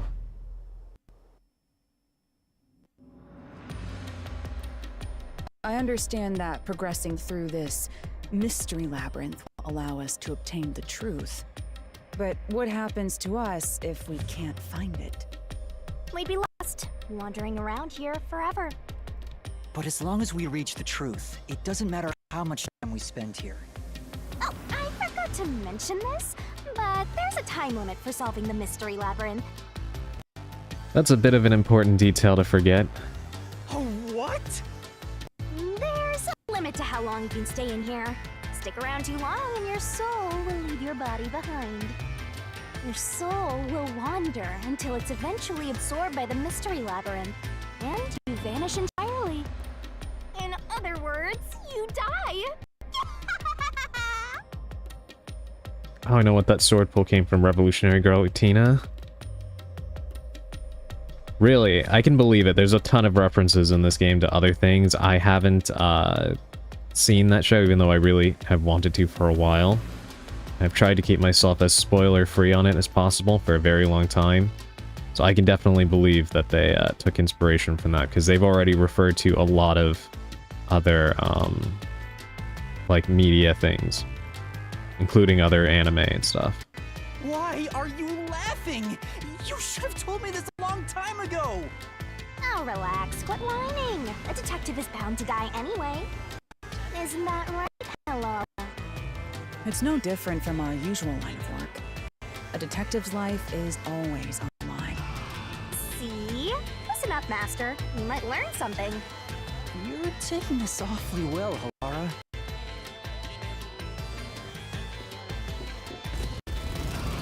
Right, off we go.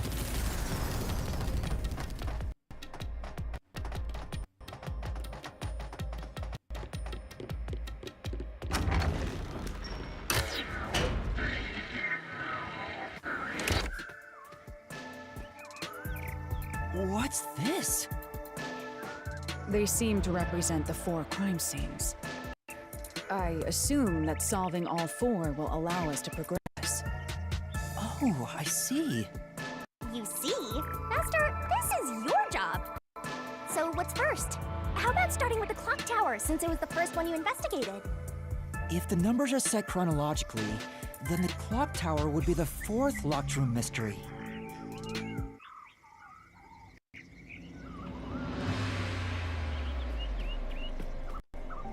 Video compressions did not like those transitions. Yeah. Yeah, I think it, very much hated that. Are you going to the 4th locked room?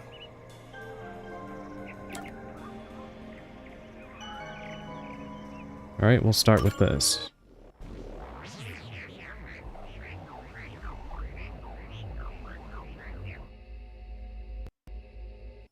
Hi.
So I just checked, and yeah, there is a wider issue going on. I have no idea why.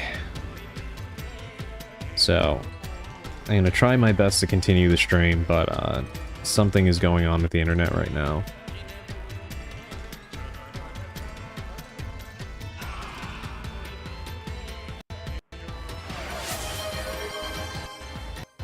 Thank you for the head pats, Naka, and I do apologize for the inconvenience. No idea why this has been happening so much. Thank you for the hydrate, Emerald.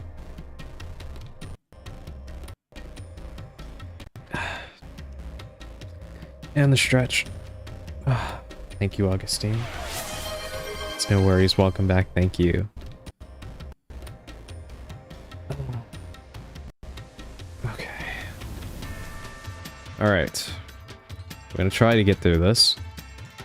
And hope that it cooperates. Which, fat chance of that, but... we'll do as much as we can. It looks to me like the crime scene materialized in the labyrinth on its own. You got this? I hope my ISP has this, to be honest. The fourth locked room is the latest chronologically, correct? That's right. And this is also what got me involved in the mailman killings. What are the details of the case? Try to tell me as concisely as possible. The crime was a locked room murder inside the storage room of a clock tower. In the middle of the room was a woman's corpse covered in countless nails. So does the time limit have any gameplay significance? I actually don't know because the first case did not have a time limit on me being in here, but I wouldn't doubt if there was more pressure. So I guess we'll see. Which means that's the corpse. Yeah, there were also lots of dolls nailed to the walls. It looked just like one of those bizarre crime scenes left behind by that nailman guy from the urban legend. Hence the nailman killings. From the look of it, the door was locked from the inside. Yeah, it was locked until the body was discovered. There's only one window, and its shutters were down as well. I see. So the shutters were locked too. This is the third floor of the clock tower. It's too high up to jump from here. So it really is a locked room mystery.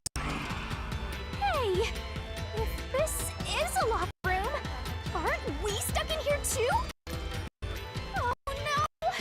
Master! You're trapped unless you solve this mystery! Otherwise, you'll run out of time and your soul gets snuffed out! You better hurry! Hey! Huh?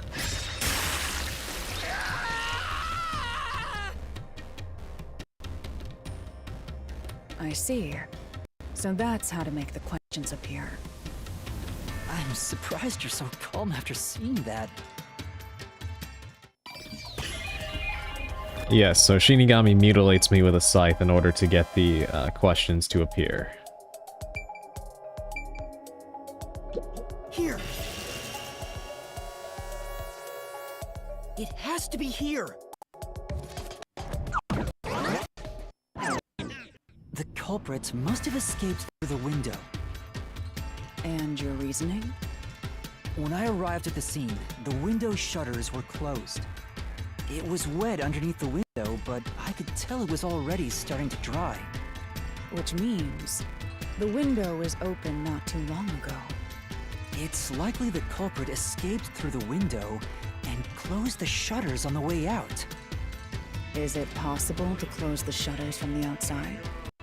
Yes, this style of shutter automatically locks, so if you let go of the shutters at the right height, its momentum pulls it down. And once down, it locks all on its own. In other words, the culprit held up the shutters while moving outside. Once they let go, it automatically locked. In that case, let's try leaving this locked room in the same way! Right, let's try it.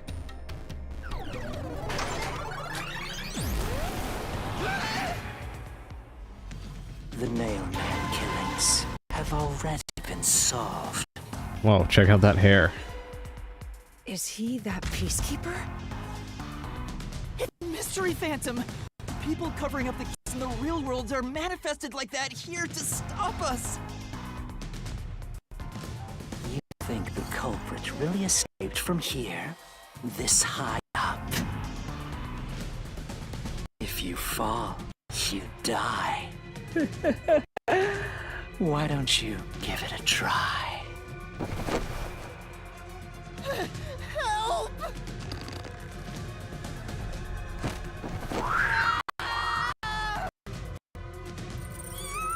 Full lettuce hair. Hey, don't drag me down with you. We can't leave a guest behind, Hallara! It would be downright unmannerly! It's so simple. Dealing with continuous attacks. Press the correct button when you think you have the correct answer to the questions the Mystery Phantom throws at you. Be a little tough for you, Master. Attacks are going to keep coming, but be careful. If you'll take damage if you avoid all assailing assaults. For this one, ignore the wrong answers until they pass. Got it. Thank you.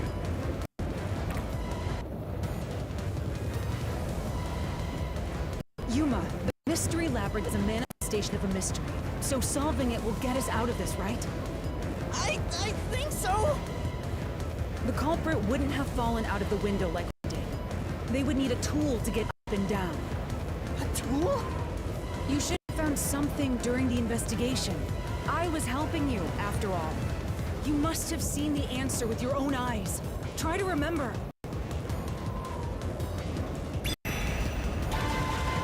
Master, concentrate!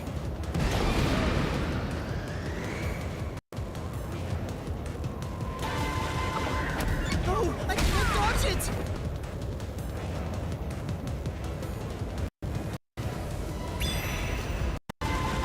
I slightly bumped the stick. I guess that got me hurt.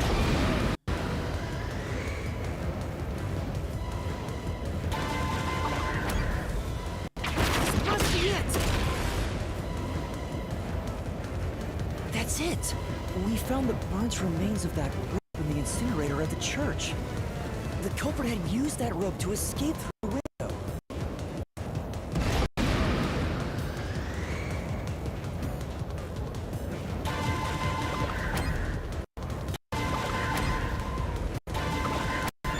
No! I can't dodge it! I didn't know the stick was an input. Yeah, me either. I already had my thumb on it, so I was trying to take it off. And then I guess I bumped it. There we go. The nail that was stuck in the doll under the window had some rub marks on it. Yes. The culprit must have tied the rope there. That's why those nails had been hammered in below the window. Exactly what I was thinking. It wouldn't be possible to climb down a rope simply hooked onto a window, unless you've had special training for it. There's no way an amateur can manage it. That can't be how things went down. In that case, it couldn't have been an ordinary rope. It must have been... What's that? I can't hear you!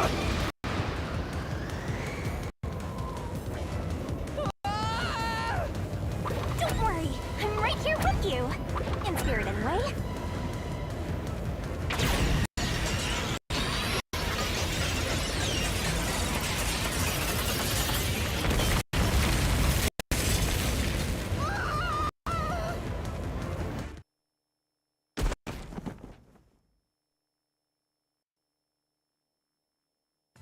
Ow!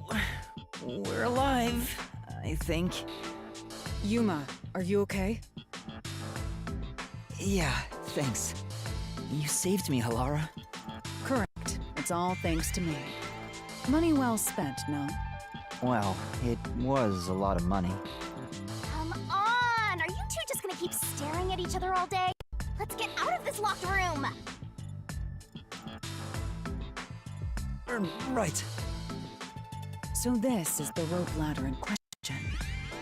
It certainly would help you escape.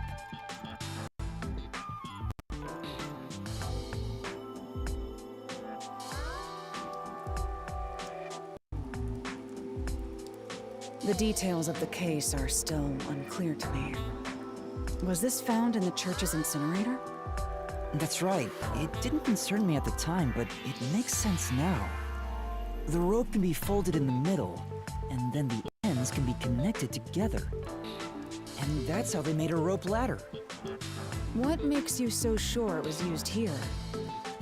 The nail under the window showed signs of friction from a rope, and had some yellow fibers on it. A clergy member showed me the rope's burnt remains, and I noticed it was the same yellow color. And there were footprints on the ground below the window of the clock tower, facing the wall. Thinking about it now, these were clearly signs that someone climbed down the rope ladder and landed there. Wait, wasn't the rope ladder hitched on that nail? How did they get it down from the bottom? The culprit could have cut it one rung at a time as they descended. By the time they reached the bottom, it would have been one long single rope, which they could easily pull down. The window's shutters fell due to its weight and locked automatically, completing the locked room. Yep, that's a stellar deduction. Major props. To me for training you!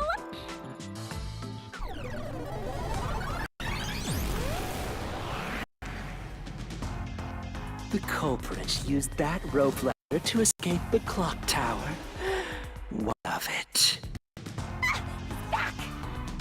That doesn't change our verdict at all. The watchmaker is the culprit. Master, boom, kill the mystery phantom blocking your path! Yeah!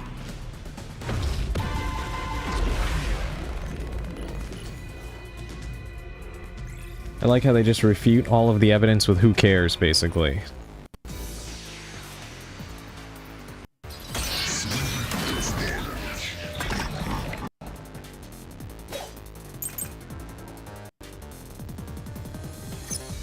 These deductions of yours are unnecessary. It's clear who the culprit is. The watchmaker was nearby at the time of the crime. The watchmaker was also at the scene. And he had a hammer for the nails. In other words, he committed the crime.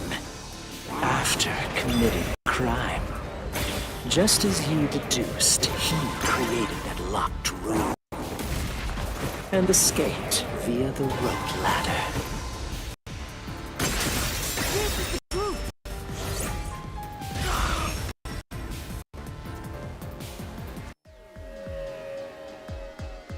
The watchmaker is afraid of heights.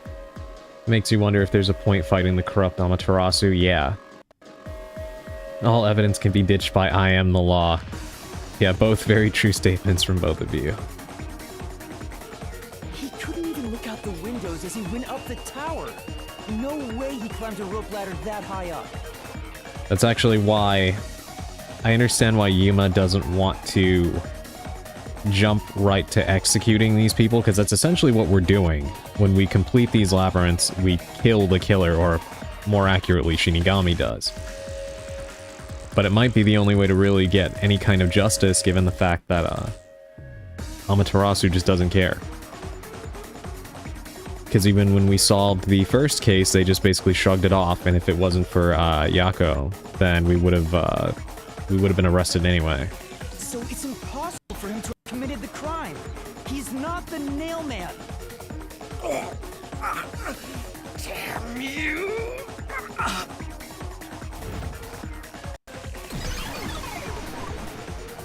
Going full Kira mode.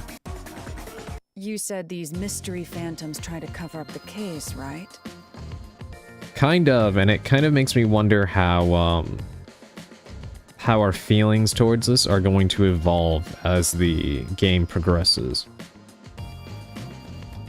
Which means the Peacekeeper Seth is trying to do just that. I don't know why, but it's clear the Peacekeepers are involved with this case. Perhaps it is connected to Kanai Ward's ultimate secret.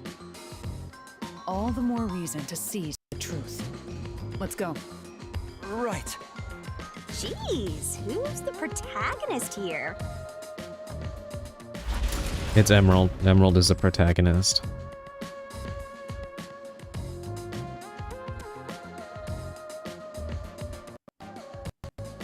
By the way, Yuma, about your sword. Does it only work on cues and mystery phantoms? The solution blade works against anything in the mystery labyrinth. So don't cut your allies by mistake, Master. She said Halara at that part without hesitation. You could have told that sooner. Can I use that sword? Ooh, oh sorry. Only Master is able to use it because he made a pact with yours truly. You may be under the effects of coalescence, but you're just an extra here, Halara. So nope, you can't use the solution blade. I was merely curious. Regardless, it's best I act as support, since I don't have any memories of what happened. Hey, welcome in, Zuckman. Thank you for the check-in. Let's return to the case. I hope you are doing well today. Assuming the watchmaker isn't the culprit, do you have any notion of who is? And thank you for the head pats.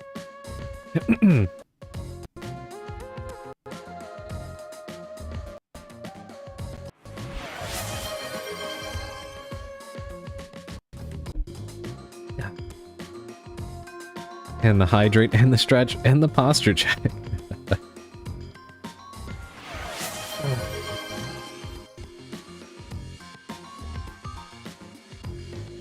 I do. Halara, during the investigation, you claimed one of the people at the church is the culprit. I think I understand the reason why now. That rope was found inside the incinerator, which only clergy members could access. In other words, whoever tried to destroy the evidence is a member of the church. Prompt and logical. I am quite impressive.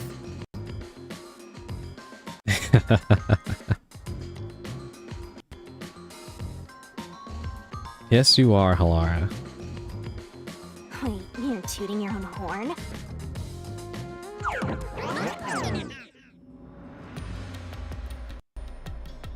Yes, welcome in, Zuckman. I am playing Master Detective Archives Raincode. It's a investigation game by the creator of Danganronpa. It is very good.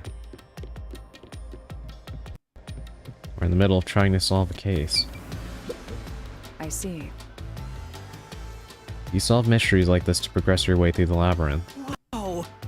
You catch on quick, Halara. I'm only now getting the hang of things. It may look peculiar at first, but the structure is exceedingly logical. It's easy to understand.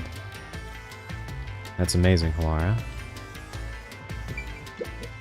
You know, I wonder what lies ahead. Well, There's always a chest at the end of a labyrinth. I'm sure you'll find some treasure. I'd rather get information about the case than treasure. Let me see. Let me make a quick save.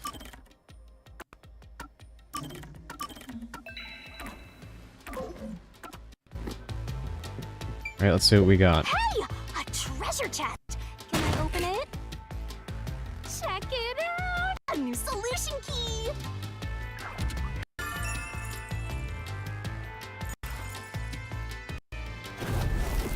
I knew the art style looked familiar. Yeah, it's very distinct. we're back to the original spot. One of my favorite things about this game so far is actually the fact that, because Danganronpa is a visual novel, it's not to say, like, it doesn't have a budget or whatever, but obviously there isn't a whole lot going on. It's really cool to see all of these characters depicted in this art style moving in a full 3D environment with what seems to be quite a good budget. So we cleared the first route. We just need to keep this up and go through each shrine one by one to gather clues about the culprit, which supposedly leads to solving the real-life case. I'm starting to understand how the mystery labyrinth operates. Yeah, it really is. So much fun so far. You learn fast. Unlike a certain mister I know. If you're so impressed, why don't you just sign a pact with Halara? Oh, are you sulking? You're the jealous kind, aren't ya? No, I'm not. Oh, Yuma's pouting. We're short on time, aren't we? Let's move on. Right. I can't wait to reap the culprit's soul. What do we do next?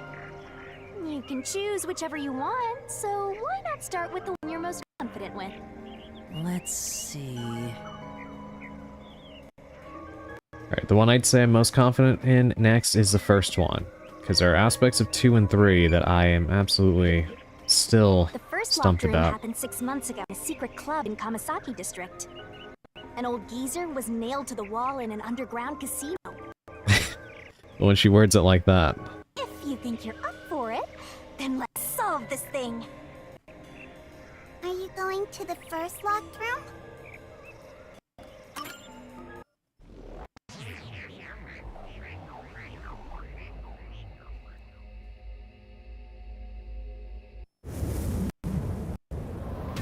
God, those transitions actually really do wreck the bitrate, huh? Did we get trapped inside a locked room again? I love the twitching pin dolls, yeah, me too.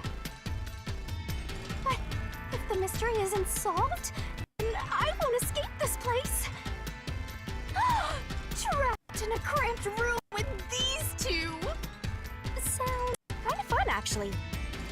I have no intention of playing along with your fantasies. Yuma, hurry up and take care of this. Yeah, okay.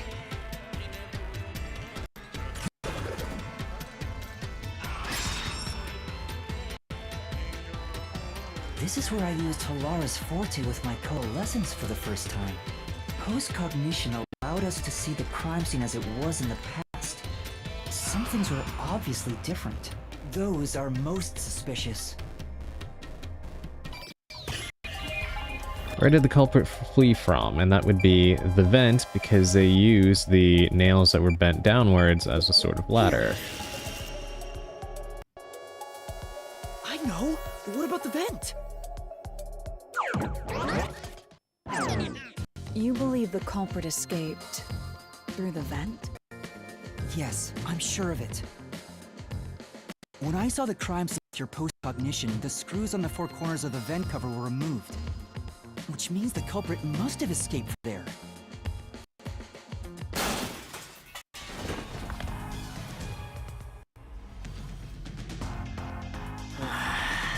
How ludicrous. I thought Zilch was annoying in the first case, but something about the way that he looks in this form is just way more obnoxious. You're saying the culprit escaped from the vent? That's impossible. Master, Hogan built holes until he's a makeshift golf course. What does that mean?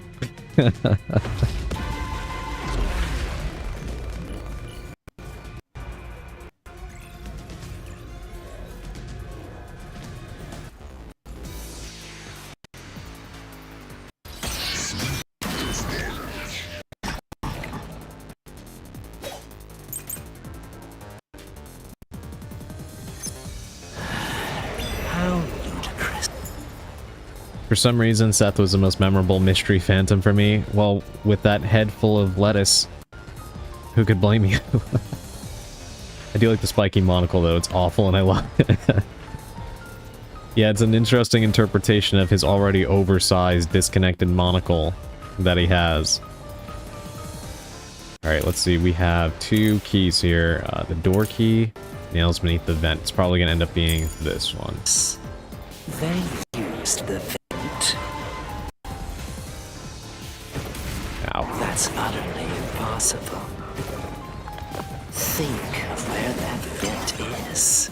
Isn't it pretty high up? Yes, it is. There's no way you could get there. Even if the cover was removed.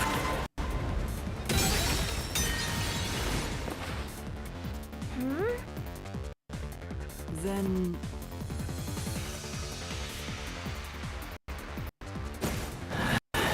How You got the right solution key, just the wrong used the vent. statement to respond to. That's utterly impossible. Think of where that vent is. Isn't it pretty high up? There's no way you could get there.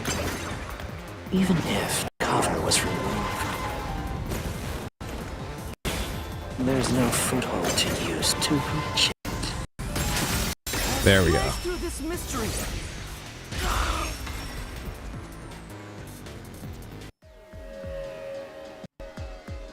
Some of the nails stuck at the bottom of the vent were bent downward. The culprit used the nails driven into the wall as footing to reach the vent. The weight caused the nails to bend.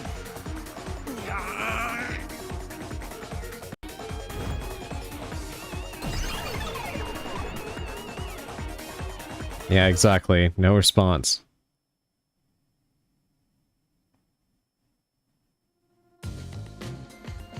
So you're forced to fight this way every time. Quite the test of endurance. Yeah, no kidding. However, solving the mystery itself was simple. The nails were used as footing to escape through the vent. Did you find that out using my post-cognition? Yeah, without your help, this case would have been impossible to solve. You'll never be considered a full-fledged detective until you can handle a case like this on your own. I mean, to be fair, this part of it was not really Yuma's fault, and more so that the crime scenes were already cleaned up. So I don't really think there was anything Yuma could have done in this regard. Sorry. You got lectured again. Seems to be a rookie, huh? Anyway, let's head out.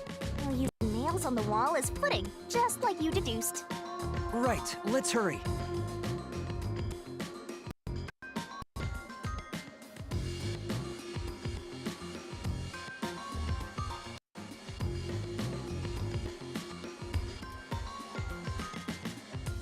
The Mystery Labyrinth. Such a bizarre place. I must ask, is there no way to escape besides solving mysteries? You mean like an emergency exit? Unfortunately, I don't think that exists. An emergency exit, huh? Well, there is one, kinda. There is? But it doesn't solve anything. You'll just go right back to the mess you came from. Besides, to use the emergency exit, you'll have to pay a heavy, heavy price. And that is... Don't worry about it. Using it here wouldn't help anyway. So, never mind. Just concentrate on solving the mystery. That's foreshadowing. Got it.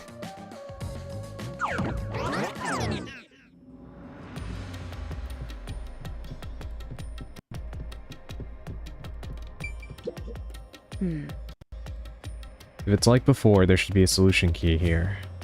It'll reveal the perpetrator of the crime at the secret club. Once you obtain it, you should check it thoroughly. That's... Maybe there's a solution key like the one from before? Should be. I wonder what kind of key it is. I can't wait. Alright, let's get it open. Is another treasure. So, who's gonna open the treasure chest this time? How about whoever looks like they'd win a character popularity poll? Oh, that's me. All right, another solution key. Only someone with a slender build could have used the nails as footing or escaped from the vent. Looks like another clue leading us toward the culprit. Someone thin. Considering the culprit used those nails as footing, they would have to be nimble. And given the size of the vent, only someone thin could fit through it. So the culprit must be thin. We're narrowing down the possibilities quite nicely. Keep it up, Master. This is all thanks to my training.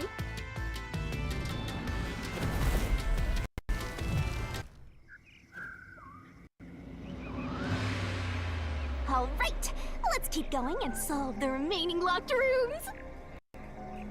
Alright, so now I'm gonna have some issues with the next two. But hopefully we get enough of a tiny little push, hint-wise, to close the gaps on whatever my deductions are lacking. Popularity poll results, Halara, Shinigami, Yako.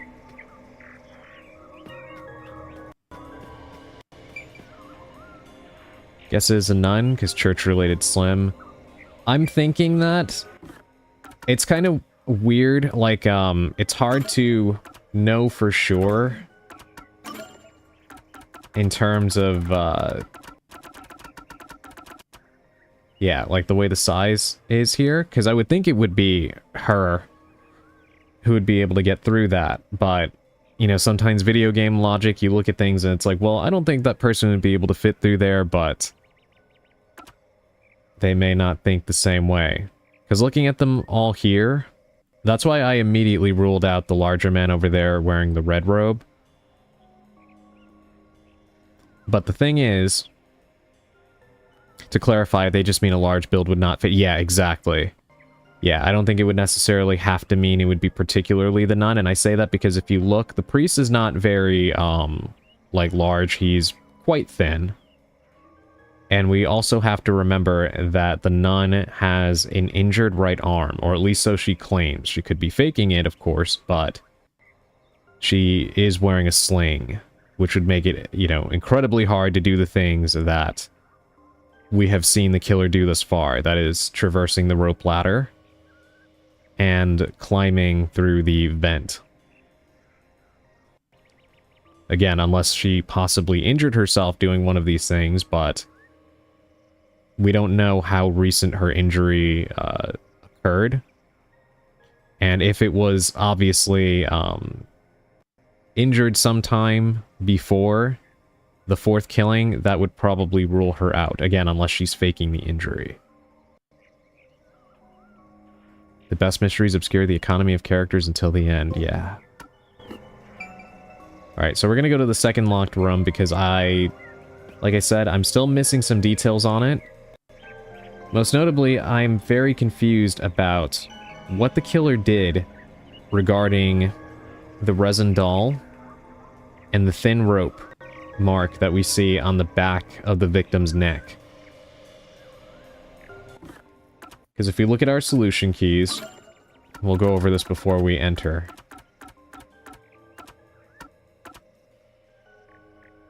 So as we talked about before, the victim in this case has bizarre blood trail patterns on their body. And obviously, the blood exiting the body is going to follow the direction of gravity, meaning the nails in his chest probably got hammered in while he was already lying on the ground. What was going on with the ones on his legs, right? Then he's got that thin mark on the back of his neck here, which was not the cause of death. The cause of death was a regular rope, as we can see from the claw marks. From him trying to presumably resist. There's also thin rope marks on the vent slats above the door, which the vent itself is way too small for any person to get through, regardless of size. And then, unlike the other dolls at the scene, and like we've seen up to this point at other, some of the other corpse locations, this particular doll that was nailed into the wall had its eyes hollowed out. It was made of resin rather than ceramic. Or porcelain, rather. So they definitely wanted something more durable, and there's also scratch marks from a rope through the eyes, as you can see on the inner corners there.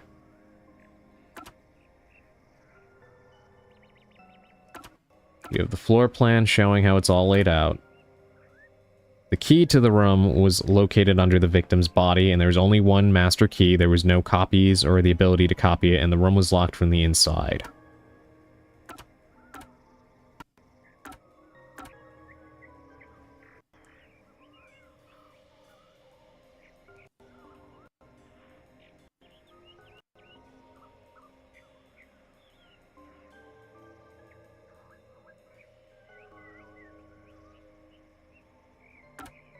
So I kind of feel like I have an idea of how this went down, but there's things that are confusing me for sure, so let's see what we can do.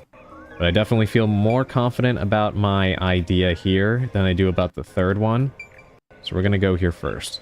The second locked room mystery occurred 3 months ago in that mansion. The corpse was inside the study, and the room's key was found underneath the corpse. If you think you're up for it, then let's solve this thing. Are you going to the second locked room?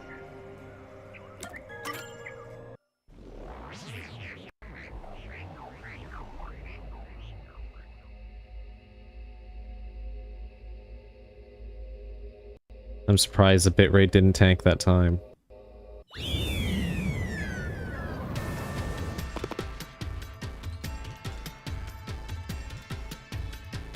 There are dolls nailed across the room. The victim is nailed down in the same manner. And the culprit was also missing from this room? It shares common traits with the other mailman killings. And we're trapped again. Looks like you gotta solve the mystery of this locked room, or we're not leaving. I'll try.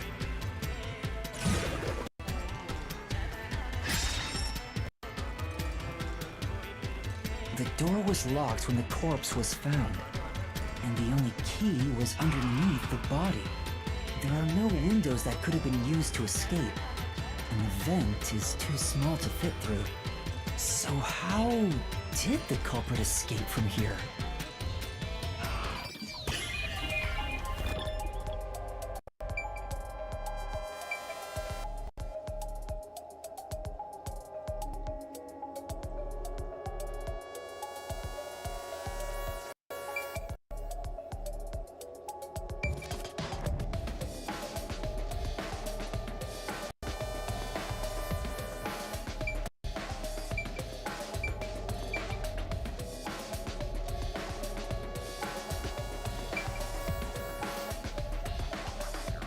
Ah.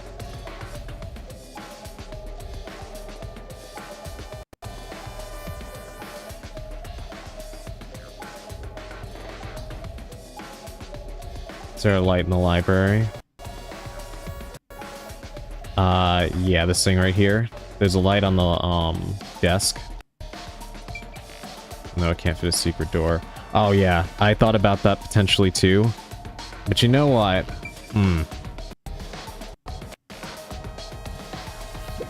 Here. I think I see now. This has to be the spot. I think I know what they did. The culprit had to have taken this door to the hallway. Huh? There's nothing special about that. But there's no other possibility. There isn't another entrance or exit. Right. But there is a way to get the key back into the room and make it look as if it never left. But the door itself was locked and the key was found under the corpse, right? After locking it from outside in the hallway, how did the culprit enter the room and put the key under the corpse? Try it. Everything must be verified. Sure.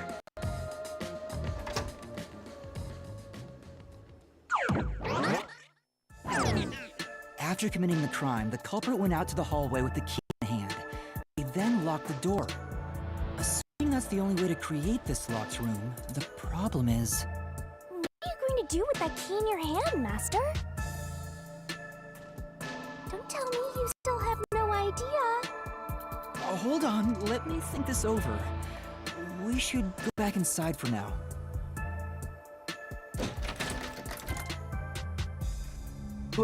Huh? Looks like we're locked out.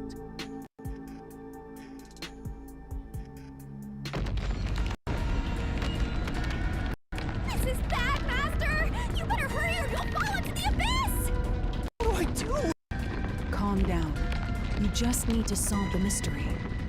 Doing that will open the path. You can do it, can't you? Yes, I'll try. We have to put the key back in the locked room, right? In that case...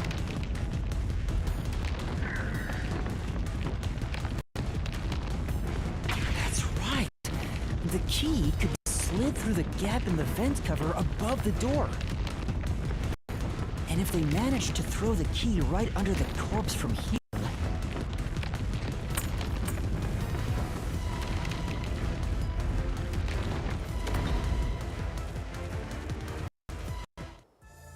It stopped. But nothing happened. The door is still closed. If it was wrong, a trap would have activated. So we're on the right track about the key being thrown in. But there's more to it than that. If you simply threw it in, it'd be impossible to position it under the corpse. Exactly. I see.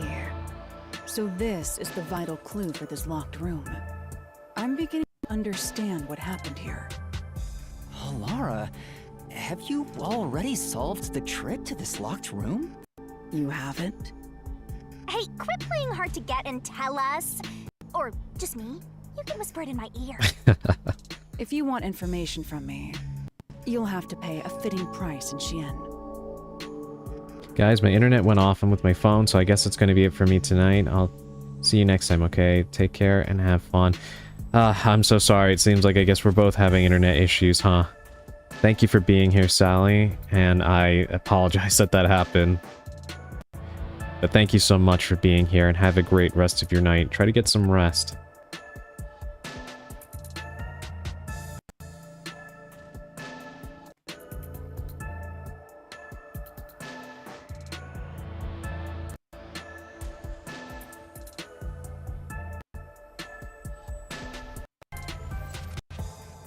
Hopefully you can still hear me.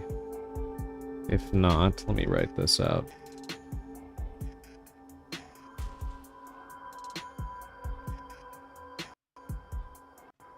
Just in case.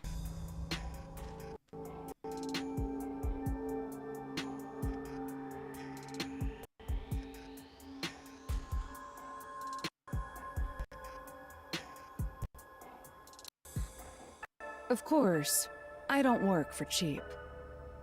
You really are a devil, trying to take money from a death god, huh? The key was definitely tossed inside. But that doesn't explain how it got under the corpse. So, how did the culprit pull off that trick after tossing the key in? Maybe the corpse was moved? That would explain how it was on top of the key. But how do you move a body from outside a locked room? Aww, the way's completely blocked off. But the only things here that can block our progress are mysteries, right? That's true. So, we just need to solve the mystery. At least give me a heads up first. It says, how was the corpse moved? I've been trying to figure it out for a while, but... Evidence was left at the scene. Huh? If you look at the evidence, you'll understand what tool the culprit used to pull this off. Tool? That's all the advice I'll provide. You must figure out the rest yourself if you wish to be a true detective. Got it. Got it? You just want the mystery solved for you, huh? I can tell, because I'm your mentor. So, I'll help you out. Are you ready? You better be. Do you have an idea how? Yeah. Huh? Ready for what? Lay it all out, Master! Alright, we're doing this. Hopefully I'm on the right track. Guess we'll find out.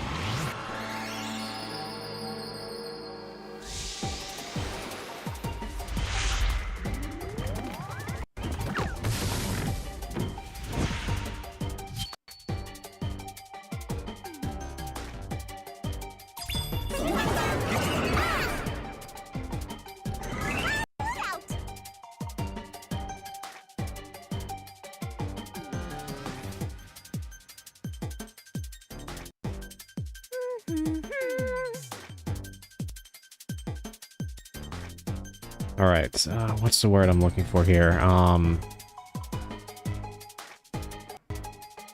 Twirling, twirling, twirling. Let's see.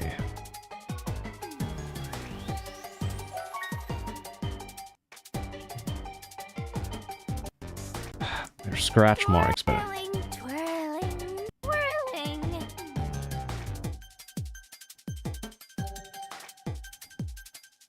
You can do it, Master!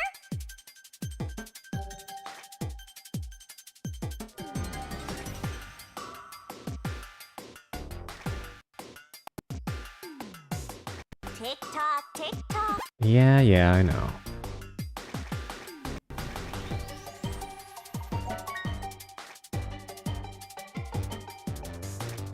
Yes, I know these clues, but I'm trying to figure out... What is the word I'm looking for?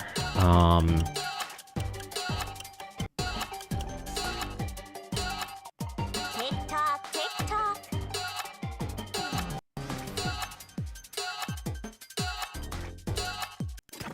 Wrong. Alright, just repeat it. Damn it!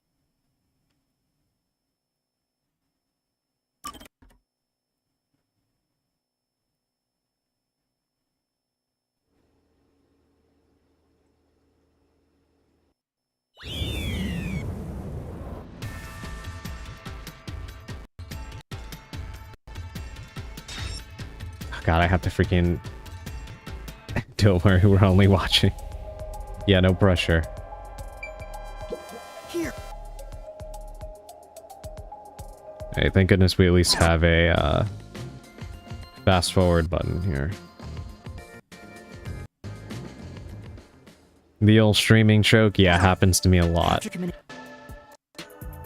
The problem is, I think visually I know what this person did, but I'm not sure what word they're wanting me to use here.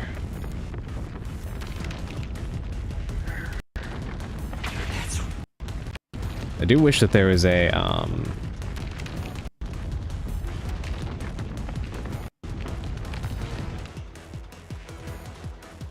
closer checkpoint. You can look at your clues if you want to see what word they use. Okay, yeah. Let's see. Let's take a look again.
Stopped. Alright, well, let's just try this again.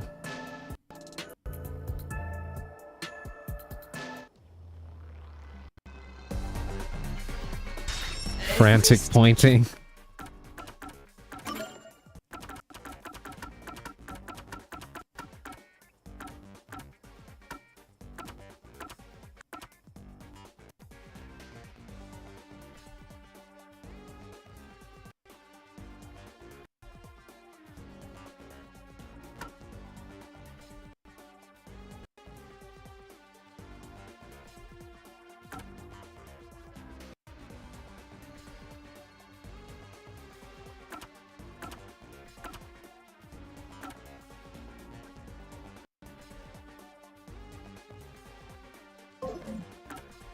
Give me a heads up for...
Could have sworn I already hit the R.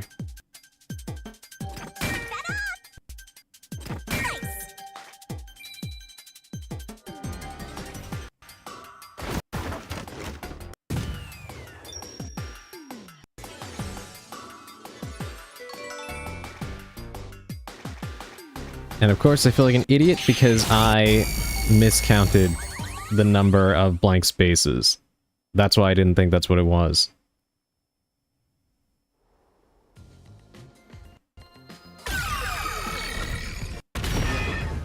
That's right. There was evidence of a thin string being used at the scene of the crime. A sturdy and thin string like a fishing line must have been used to move the body. You think a tiny string could move a whole corpse? There he is again! That rude and gloomy guy! That deduction is wrong. You're wrong. What could be wrong about it? Master sounded really confident just now. Listen. The nails in that corpse's leg pierced through his body and into the floor. Which means the corpse was fixed in place. So how could the corpse be moved? Not all of the nails were going completely through the body, so that's actually incorrect.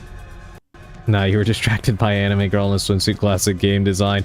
No, I actually really did miscount the number of blank spaces in the Hangman game, which I will chalk up to just, as you pointed out before, live stream choking.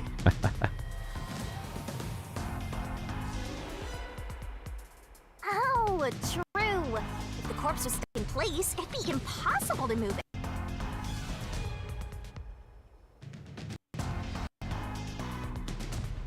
Indeed. It would be impossible. Laura, you think so too? So I was wrong the whole time?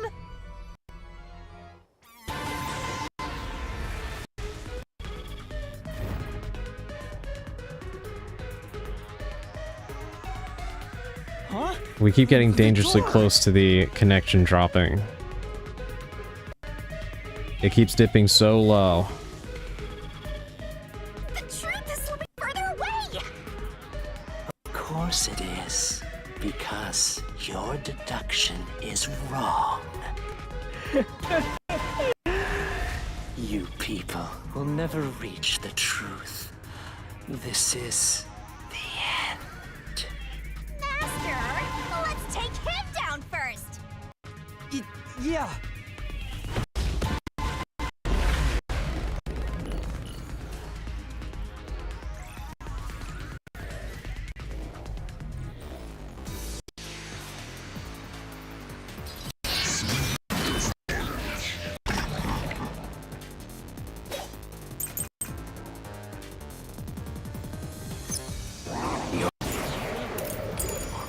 Deduction is wrong. Do you have any proof that the corpse was moved? The corpse was fixed in place. It didn't move a millimeter. In fact, that corpse shows no sign it was ever moved. Let's slap through this mystery.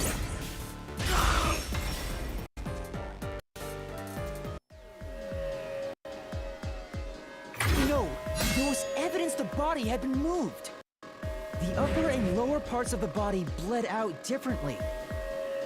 The blood from the lower body flowed naturally outwards, along the body's outline. But blood from the upper body looks like it flowed in a downward direction, toward his hips. If the corpse was motionless on its back, there wouldn't be such unusual blood stains. In other words, it's safe to assume the body's position was different from when it was discovered.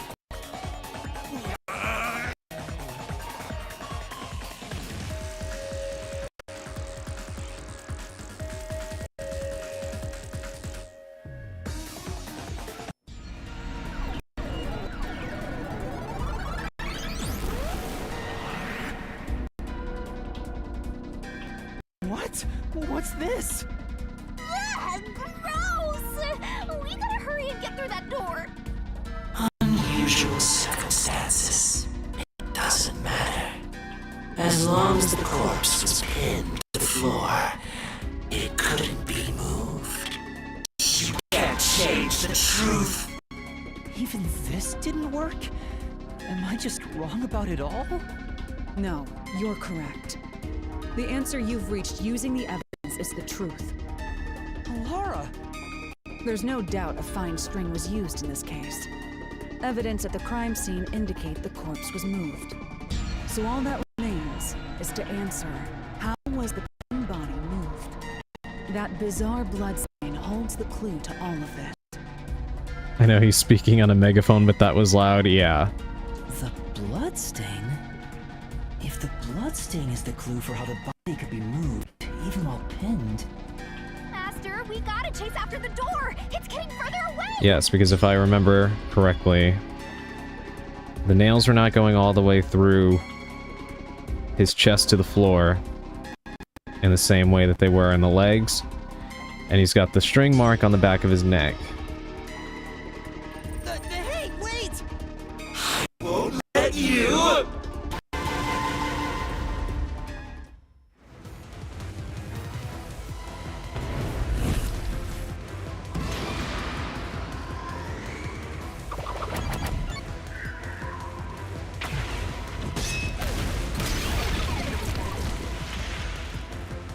That's right! The corpse was sitting up at first. That's why only the wounds in the upper half of the body bled straight down.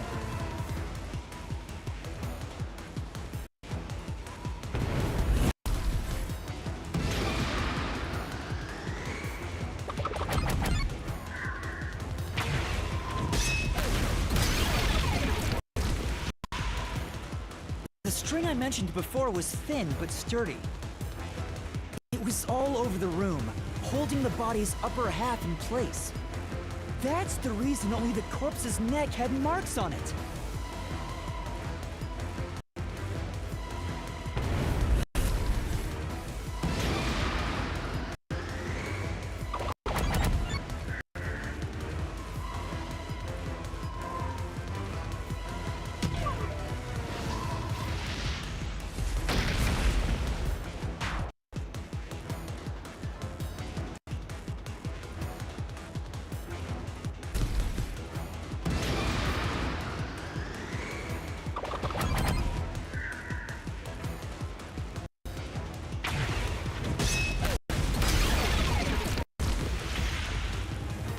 The culprit then retrieved all the string that kept the corpse in place from outside the door. And with nothing to support it, the top half of the corpse fell back to the floor, just like how it was discovered. For me, I only got the third question right because I didn't read the last option. I'm glad I'm not the only one that would have, I guess, gotten a little bit caught up there, because to me, I mean, I guess it depends on how they show us they retrieved the string, but I would kind of imagine that it was snipped and then just pulled. It had to be disconnected in some way.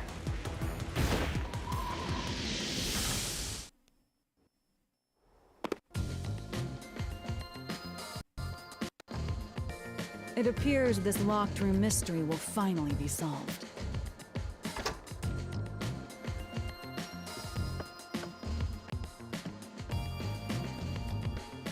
Huh? When did that happen?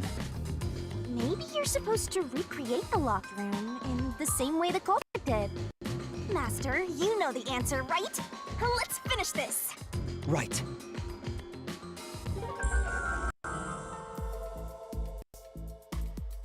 You gotta think like the culprit, Master! Okay, this is new.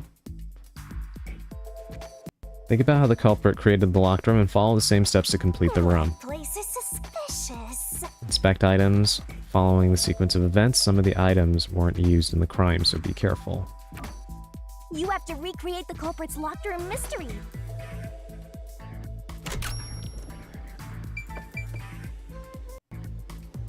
If you press A on anything, it will count as your answer. Okay, yeah, I kind of figured that might be the case, so let's try to focus primarily on the things we know for sure. I made the mistake of checking, or thinking I could check and confirm. Yeah. Time for a thinking cap. Thank you for returning my hat to me, Churi. Yes, thinking cap indeed. Part of me regrets when I, even though it's not really meant to be like a detective outfit, but since I have this game and Mouse PI lined up to play after, we're going to be playing a lot of detective games for a while. I should have had a hat, a detective hat made for my other outfit. There goes my thinking cap. It's all yours, Augustine.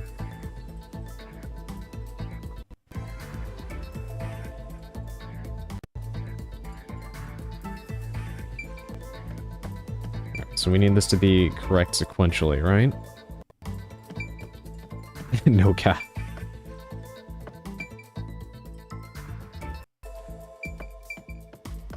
I knew those were all my points. Oh no. Stay calm. Collect your thoughts. First, you need to tie the fishing line down. Find a sturdy spot where it can be easily retrieved later.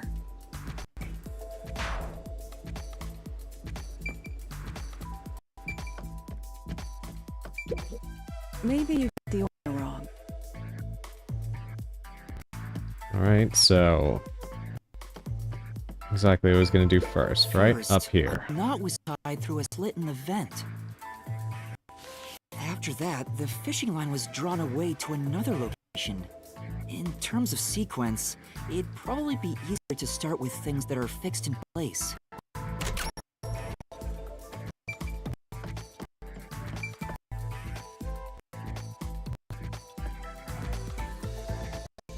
So what I am interested in is it says 5 things, right?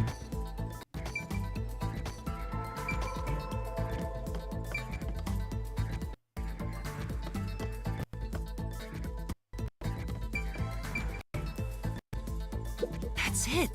It passed through a doll's eye. And then the fishing line passed through the eye to somewhere else.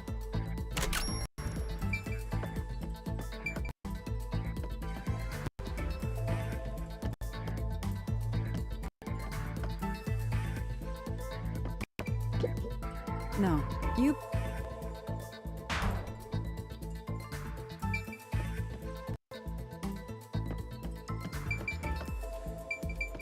So I'm trying to think. The light...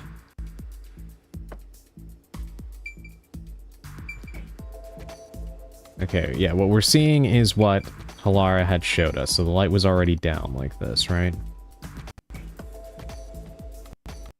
What other options do we have here?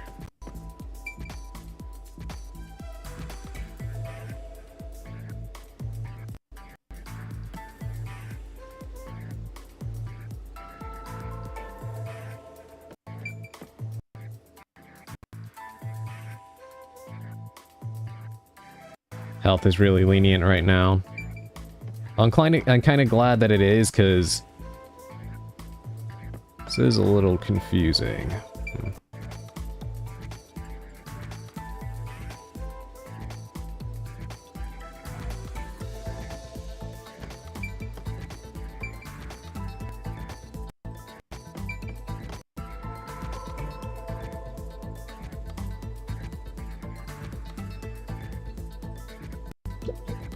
Right. The line was then passed around a certain point on the corpse. Got it. Okay, I see. This is going to also count towards the points, right? Near the neck. Here, behind the neck. The line ends here to support it. Now, it's clear that the line passed through the vent, the doll's eye, and ended beneath the neck. Hang on. Why pull a line through the doll first? Can't you just start by pulling it from under the body? To support the body's weight, the line needs to pass through the doll first, as it was fixed in place. Next, the fishing line.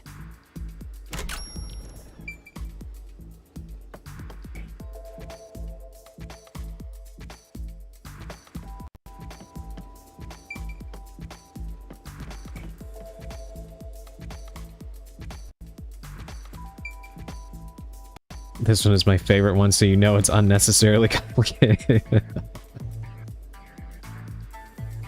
Alright, let's think about this. Unnecessarily complicated, huh? Hey, welcome in, Callisto. I'm doing okay. Playing more of this game. And right now we are trying to recreate a crime scene. How are you doing today? I hope your throat is recovered from all of the reading you did yesterday. I hope you've taken the time to rest it thoroughly today and drank some warm beverages to help it recover a bit.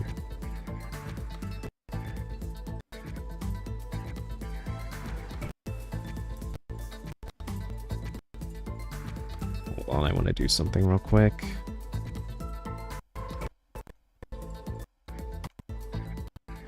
Everyone, if you don't follow Callisto, please do. She is a fellow witch VTuber. Very funny and very entertaining. Hello, all. I'm working on a presentation for stream. And yes, throat is good. How are you feeling? I am tired and my throat is really dry today for some reason, but otherwise I'm doing pretty okay for the most part. Is the presentation for your, is it for your outfit reveal? Or your model reveal, rather? You shush, I'm never funnied ever. You're doing it right now. It just comes naturally.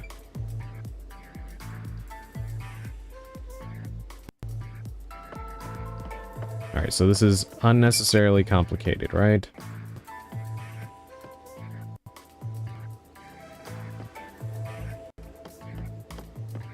I need to test something real quick. I haven't seen what happens when you re-examine something that you already looked at, so I just want to see something. There are 3 points with signs of wear from the line. That should tell you what happened next. Think it over one more time. Okay, so it does punish you. But it is a valid thing to do. Got it. It is. I didn't know you were a divination expert. No, just, simple deduction. I'm better at deducing, things like that than I am these actual cases, apparently. Don't let my words mislead you either. I'm sorry. No, it's okay.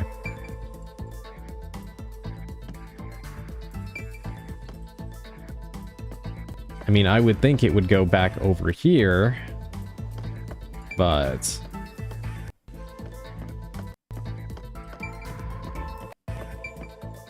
yeah, nothing to do with that, or the light. There are 3 points. Okay, so let me see. Am I right? Now, to return the line to the vent. Okay, I was right. This kept the corpse's upper torso in place. The room has been completely prepared. So next... yes, this is exactly the kind of setup I had envisioned once we were standing outside the room. I figured this is how this was done, to get the key back in.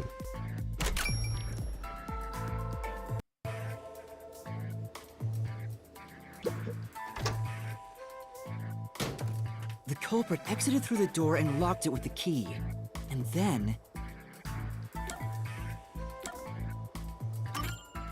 the key was thrown through the gap in the vent.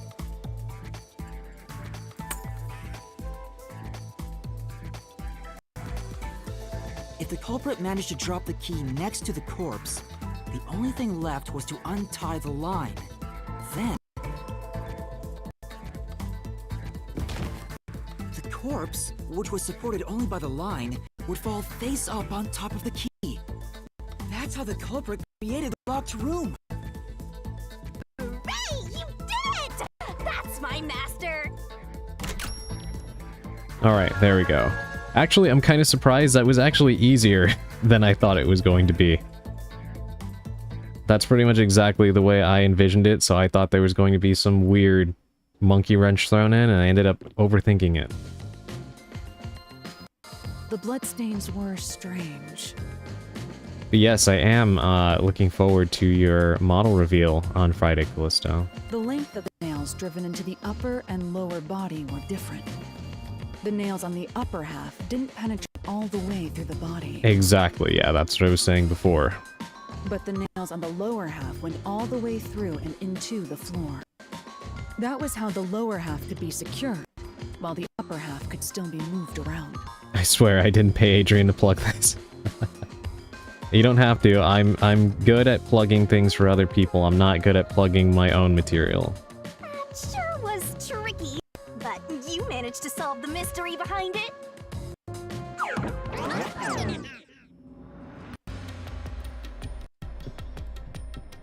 Alright, we have one more left. The one at the museum. Mansion study was quite an elaborate locked room. Yeah, but what we know so far isn't enough to pinpoint who the culprit is. Calm down, we're only partway through the labyrinth. Even if we solve everything at the last second, it's still solved. With today's sponsor, you too can be good at plugging. What is today's sponsor, Callisto? Let the people know. Keys usually have holes. Throwing sucks. String it on the line, slide it down, then release the body. Okay. Shuri, that's what I thought they did at first. That's why one thing that actually did make me slightly confused at first was when we saw Yuma throw it through the, like, I knew it. Bad dragon.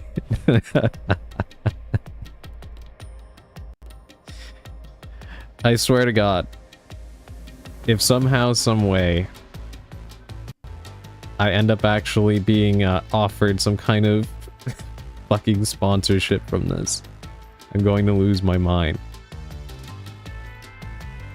And the only reason why I would even say that that would be a possibility is because there is a, there's a guy on YouTube that I watch named Snook.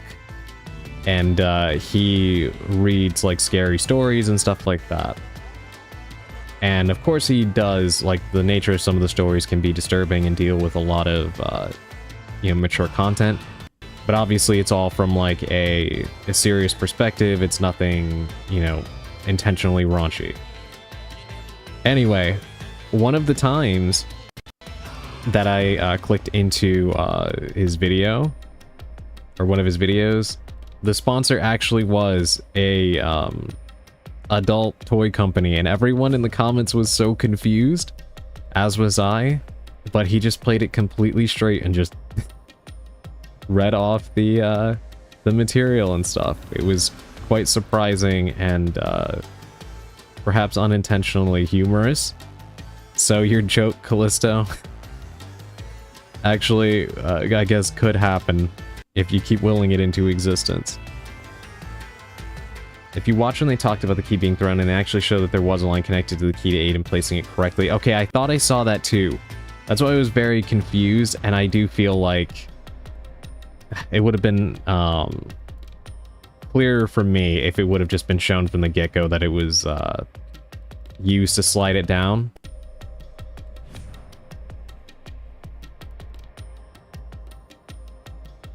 But arose by any other name. What joke? I'm aiming for the Bad Dragon sponsorship every day. Yes, I'm with Augustine. You got this. Whatever it does to help pay the bills. I mean, yeah, no shame in it.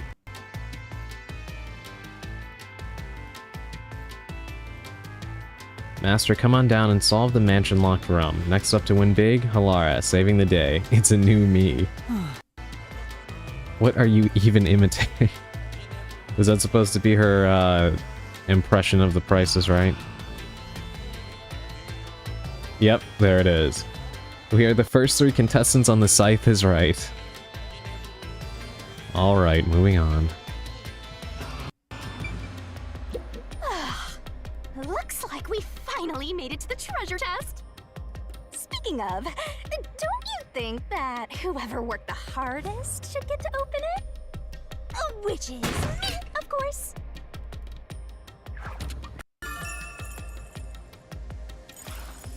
This is probably another clue leading to the culprit. I'm not sure how we use it. Still, it must be used for something. Hold on to it for now.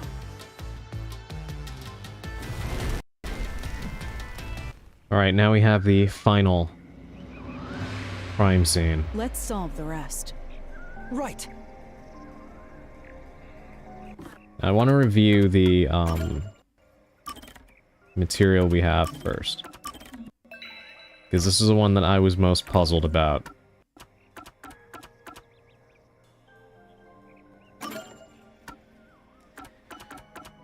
Funny enough, with the mansion case, what I couldn't decide between was whether the string was used to lift the body or get the key back into the room, and it ended up being both. Here, however, we have some very interesting and different examples from this killer than what we've seen in the other crime scenes. First and foremost, that the cause of death here was blunt force trauma to the head, as opposed to strangulation, even though the victim still has rope marks around her neck, but no claw marks, indicating she was already dead. She wasn't conscious for the rope being tied around her neck.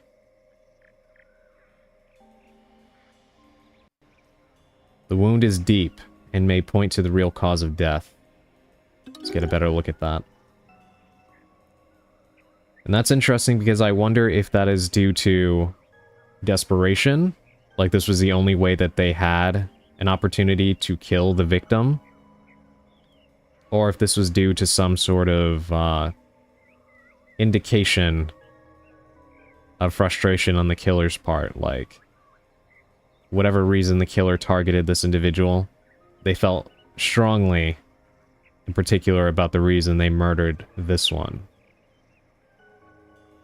But I kind of doubt that would be the case there. But you never know.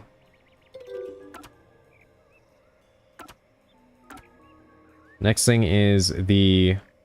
In this case, there's actually two keys here. As we saw, the employee at the museum had one of them, which is how he was able to get the door open.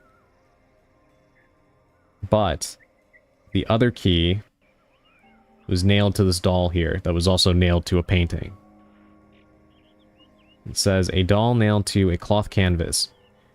One nail is driven into the head and the other into the chest. The key to the room is also nailed on with the nail in the chest. We have nail in the painting. A nail is driven into the portrait, perhaps in place of a doll. Yes, interestingly enough, there was actually no dolls at the scene here outside of the one. That's been a curious thing about this entire killer. Even in the case of the casino murder, which they only had access to that tiny vent, they were able to get through a ton of dolls. Which is very weird. Hold on, let me take a sip of water.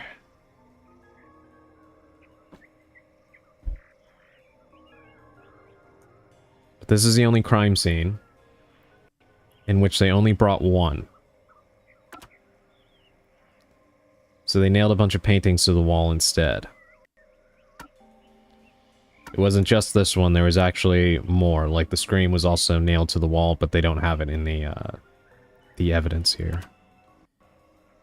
Then we have the door. Two keys can open the door to the art gallery storage room. At the time the body was discovered, one of them was inside the room. The other key was in the possession of an art gallery employee and was used to open the door at the time of discovery. Then we have the window gap.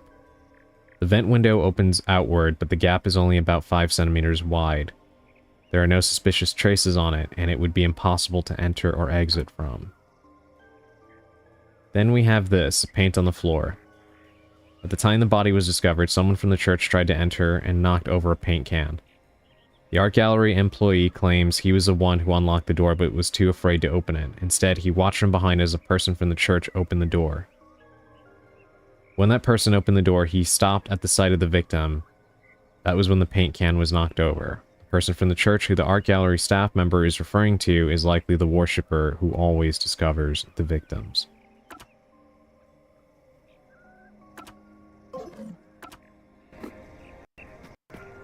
So with that, let's go ahead and enter the final crime scene. Actually, do you have anything you need to say here? Not at all. Okay. The third locked room was a murder that happened 1 month ago in the art gallery storage in Ginma district. Pictures and paint were scattered all around the spot where a woman was boom killed. If you think you're up for it, then let's solve this thing! Are you going to the third locked room?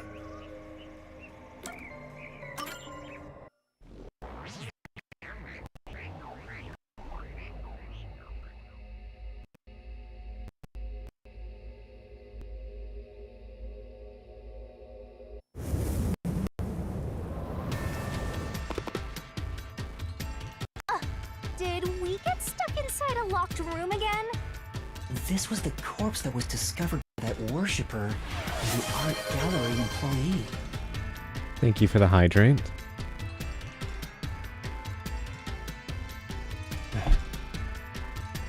Reject streaming, become bad dragon stress tester, and I'll stop.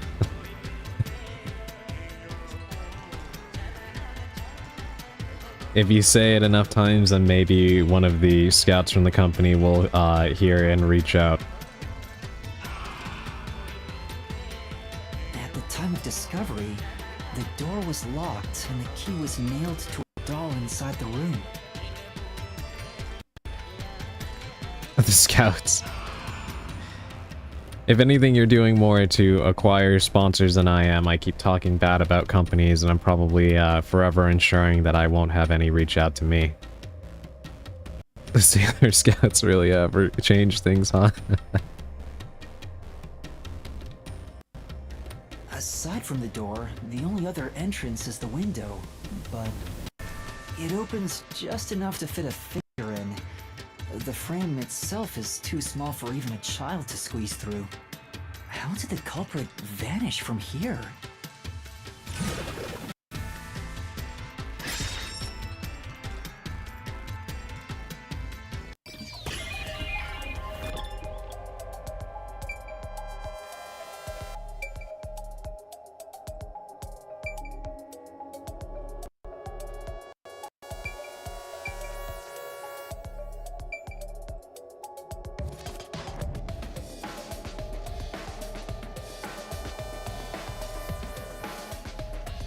So, I mean, it's got to be the door. But the big question is how.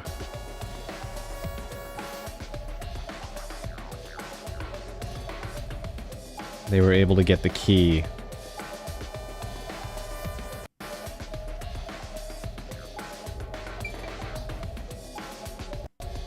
Here onto the doll.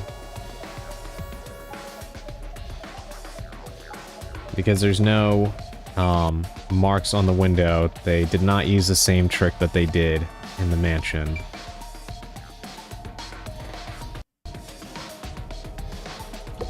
Here. Guess we have to figure that out. I think the culprit could have only escaped from here, but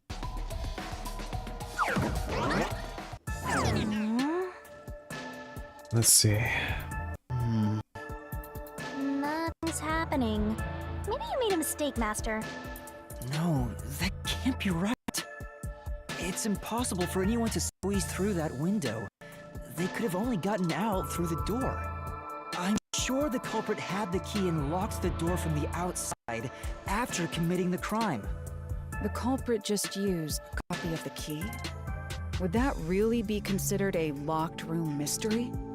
Well, there are only 2 keys to the storage space, and the design makes them impossible to duplicate. I learned that thanks to you, Halara. One of the keys is always carried by that one employee. It was used when the body was first discovered, right? And the only other key was nailed through a doll onto a painting. So, it is a locked room mystery! Right? Right? Oh, that's totally it! I see. I suppose you could call it that. Hey, Yuma. Can you go check outside of that window? Oh, just like before. Before?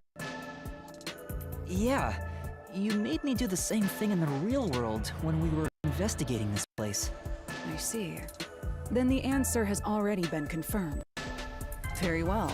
This locked room is solved. Huh? Wait, did you already solve this mystery? You haven't? How about you go and check outside the window? Then even you will see. Oh, it unlocked. Looks like you can go outside. Alright, let's go see.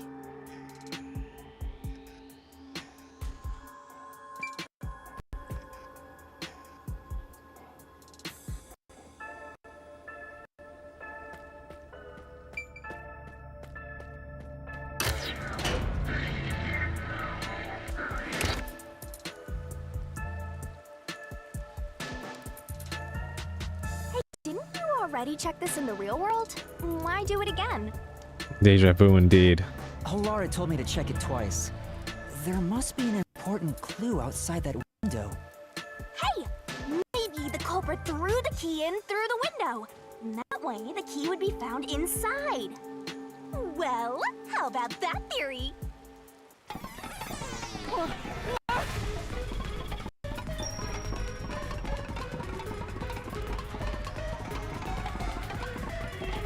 Is this the storage key? Which means...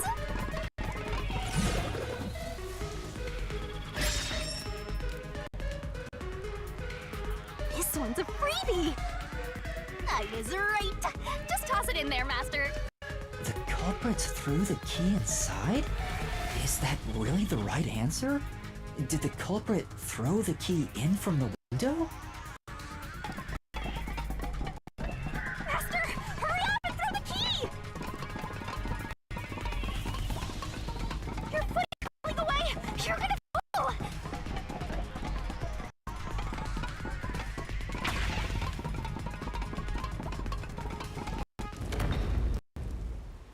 That's the right answer? How? Didn't the culprit throw the key in there? That's why the key was found inside, right? No, the crime scene wouldn't end up like that if we threw it in. The key was nailed to a painting. That's not possible if you just throw it into the room. I do like that they use, I swear Shinigami tries to lead you astray sometimes. Yeah, that's what it feels like. But I do like that they represent this as a quite literal premise on shaky ground. Very cute of them. Oh, right. But if the culprit didn't throw it in there, how is the key left in the room? If you can't nail the key after throwing it...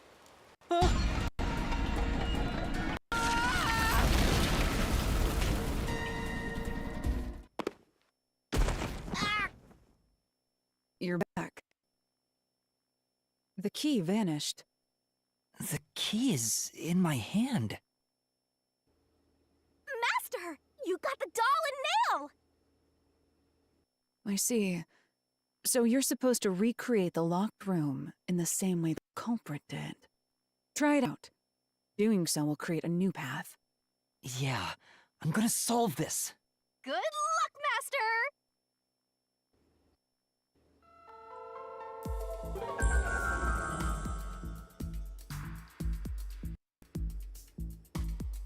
You have to recreate the culprit's locked room mystery. First, do something about that doll.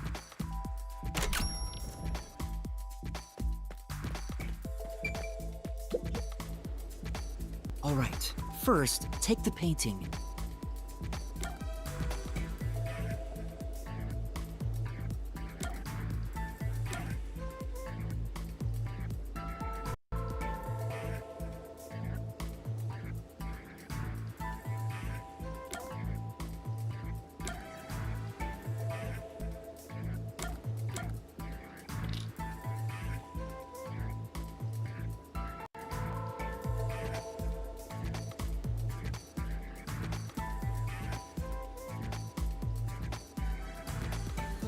Sorry about that, my earbuds got tangled up somehow. Okay. Alright, which one did they do first?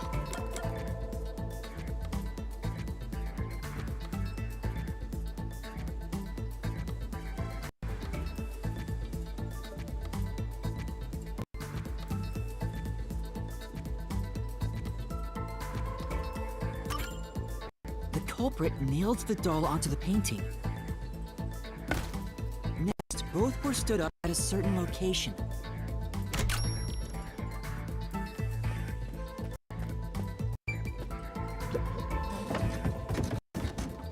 The painting was stood up facing the window. Now the part with the pierced doll is right next to the window. After that...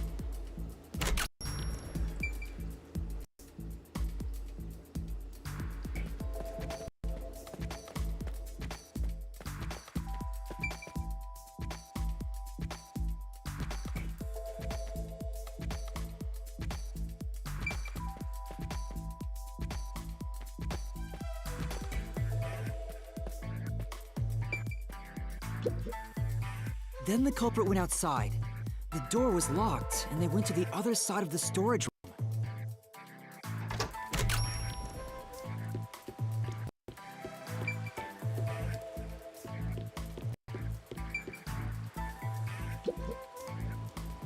I can see the painting and doll through the window, but I can barely fit my hand through the gap. The doll's got a nail in it, but the problem is that key in your hand, Master. You're doing this one much better than I did. I'm kind of surprised about that.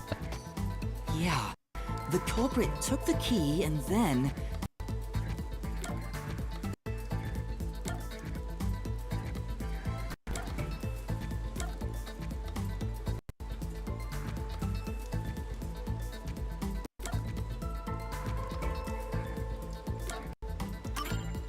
The culprit nailed the key to the painting, along with the doll from outside the window.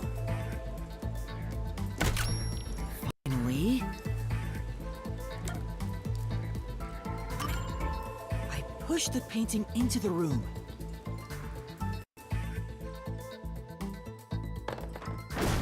It completes the locked room mystery! This is how the culprit did it! Didn't occur to me that the painting was lined up with the window.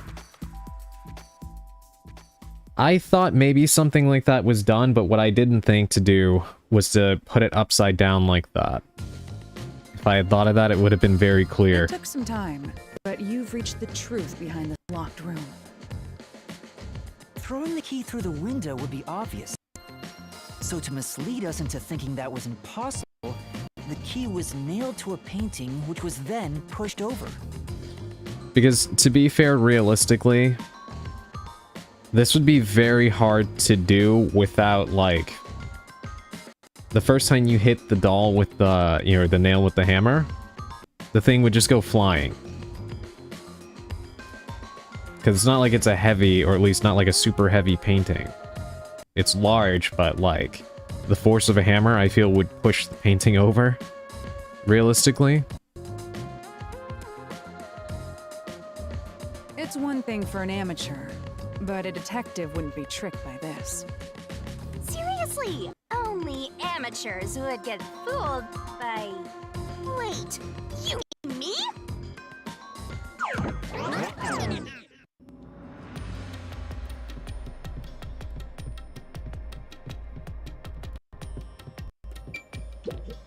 What is it? You don't look very happy. Oh! Oh, I was thinking about the locked room at the art gallery storage. I think anybody could have recreated that. Agreed. Anybody could make a locked room mystery. The culprit, the nail man, anyone. Right. If they said you could fit a hand in to stabilize the painting as you hammered, then I'd follow. Yeah, same here. Well? When he said you could only really fit a finger in, that was really weird to me. I was thinking there was going to be something a little bit more complicated in terms of securing the painting so that the culprit would have been able to nail it in without the painting just dropping. That's always a tough thing about these kinds of mysteries and why I tend, at least personally, to overthink a lot of them. Because sometimes the solutions are a little bit, I don't want to say far-fetched, because like this is doable. It's just that to do so without automatically knocking the painting over like that would require the painting to have some kind of support. And some of the details can be a little bit deceptive, like we were just saying with the size of the window and everything. It would be really hard, especially with the way that window is, because it pushes out and it doesn't like, it's not like the flap goes all the way up perfectly. It stays, just kind of like awninged out, right? And that feels like, how would you even manage to fit the nail through and do that without breaking the glass? I don't know, it's a weird shape. Everything about it is just kind of strange, but it works, I guess. Alright, what do we get? Hey, a treasure chest! Oh, who's gonna open this one? We should let the meanest one of us open it. How would you decide that? Like this. So just 5 centimeters and pops outward. Let's check out this treasure. Huh? What's wrong? It's empty. Huh? Why? After all we went through to solve this locked room. But still wouldn't have figured out the stability thing, yeah. This must mean solving the third locked room mystery doesn't necessarily bring us any closer to the ultimate truth. That's terrible. I suddenly feel so tired. We can't call it quits. We gotta keep going. Thank you for the hydrate.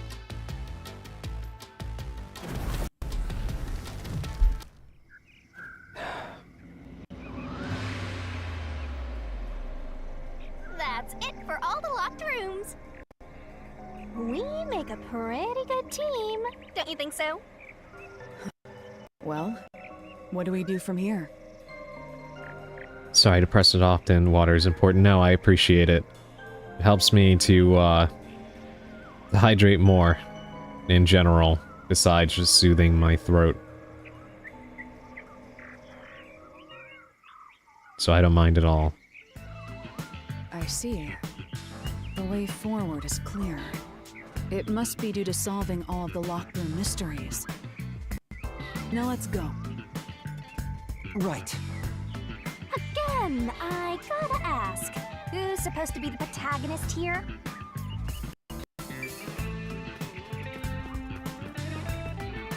Alright, here we go. Hopefully the bitrate doesn't tank.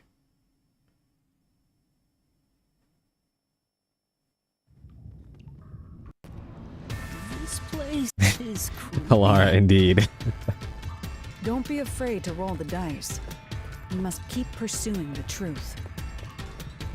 Emotions must be discarded to reach a perfect solution through a perfect deduction. Isn't that right? Yes.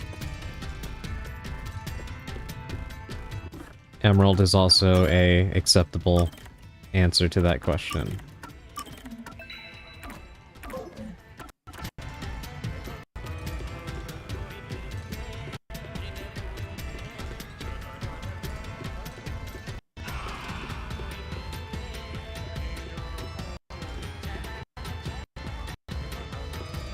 I dare say Adrian is a better answer? No way.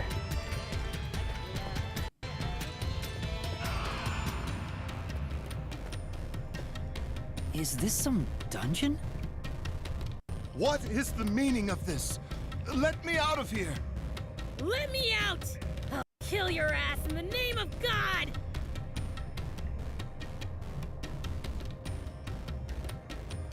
That was a very Floridian statement. I have nothing to do with the case. I'm not the culprit! Let me go! Wow, they're all here. So now we must pick out the true culprit of this case. The true culprit. Yuma, you solved all the locked room mysteries before you made it here. You should have all the clues and evidence you need to accuse the culprit. To be honest, when I first met you, I thought you were rather pitiful. That's okay, I could tell. You sure are honest. But my opinion of you has improved. These mysteries have brought you closer to becoming a true detective. Now tie up all the loose ends and prove that I am not mistaken about you. With your logic, anything is possible. All right, I'll try. Ooh, somebody's guilty. My heart's pounding.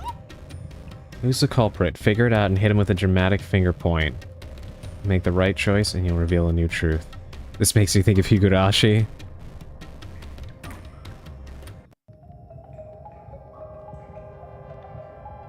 Who is the nail man? I'm not the nail man. I'm not the culprit. I'm not the nail man. How can I be the nail man?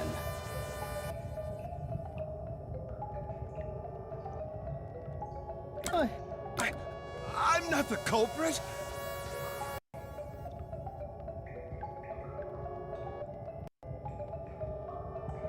Kind of interesting that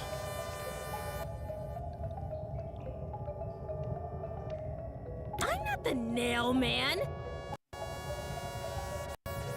we're supposed to be ready to answer this. So, if we're taking everything at face value here, it can't be her because she has an injured arm.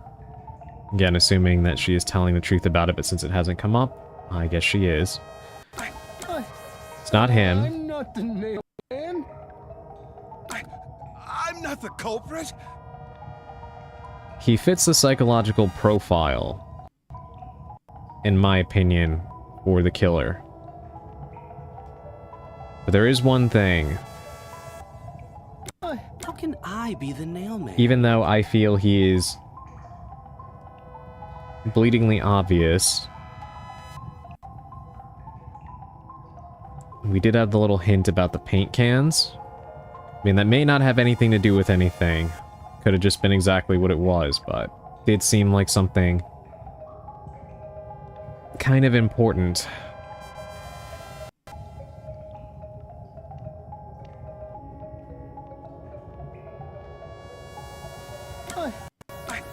I'm not the culprit. Technically, I got this question wrong, but because I wanted to test getting the question wrong, I accidentally got it right. I'm not the nail man.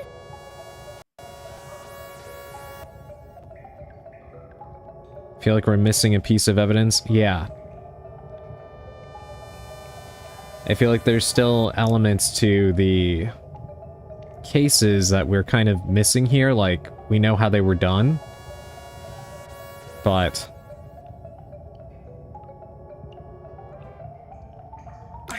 I'm not the culprit. I don't know, maybe I'm overthinking things once again.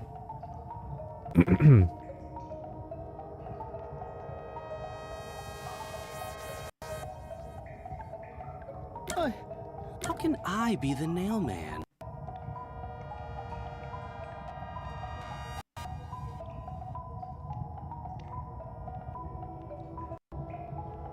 It'd be best to think of one case where you have a clearer idea. Well, in that case, I would think him. Mostly because of the,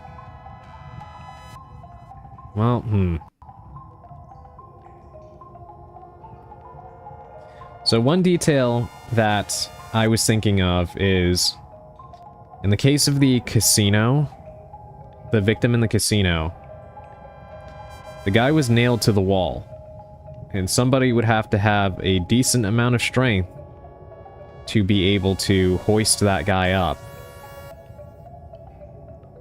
and do that.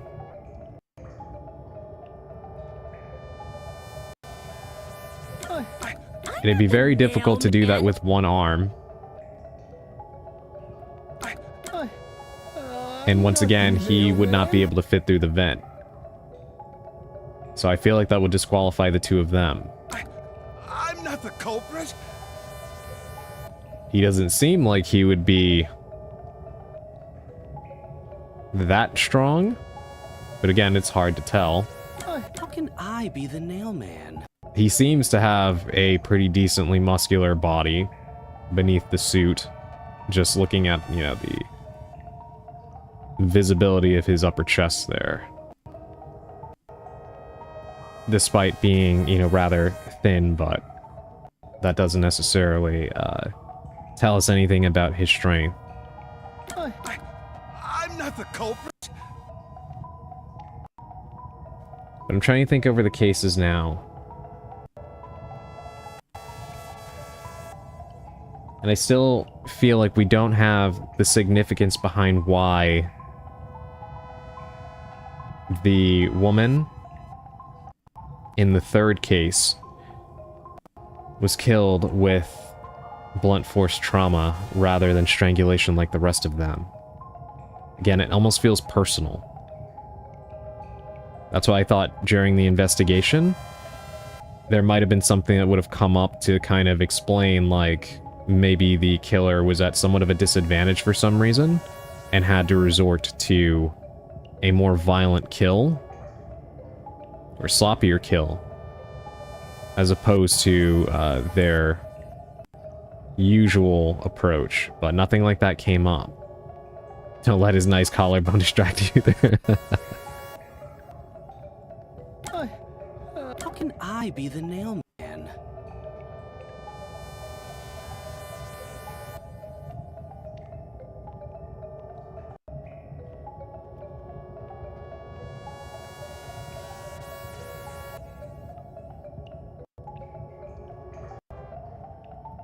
Side note, but I also love how Yuma's character portrait in the top left does not really carry the seriousness of the situation. It's stare. I hear that in, well, one, I can actually hear that in your voice, Emerald. But I also hear it in Konata Izumi's voice from Lucky Star. I'm not the culprit. He's just a little cutie patootie. I'm not the nail man.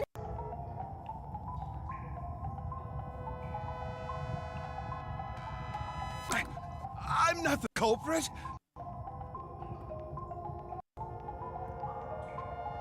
I'm not the nail man. She kind of reminds me a little bit of Judy Hahn from Street Fighter. I'm not the culprit.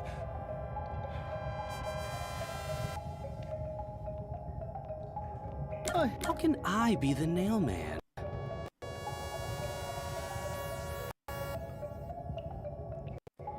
Now, he keeps claiming, obviously, that he's just obsessed with the cases and he wants to follow it and everything like that. However,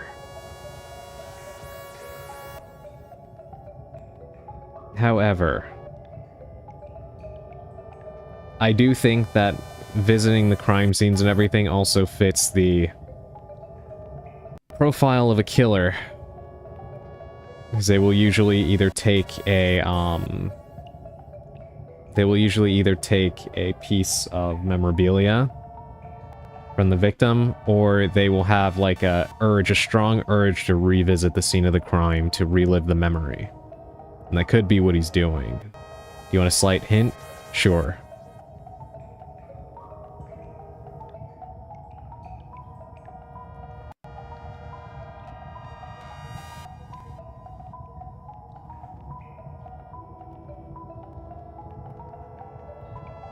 I think mostly about the clock tower case. Okay. Alright, so let's re-examine that, right?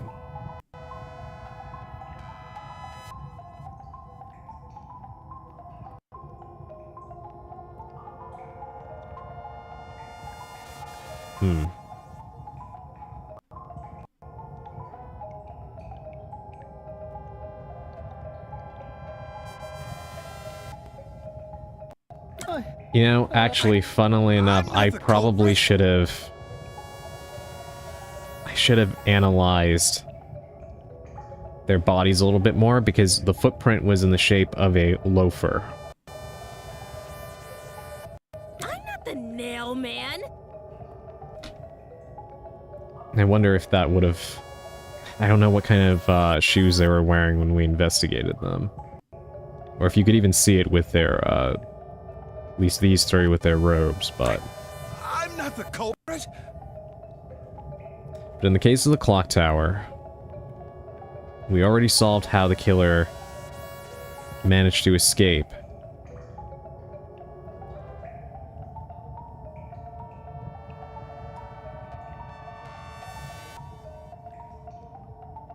There was also a weird discrepancy in their stories when they were talking about the people who go to the forest behind the church Because one of them said the people there go to the woods at night, and then another claimed that they saw them during the day, which I thought was odd.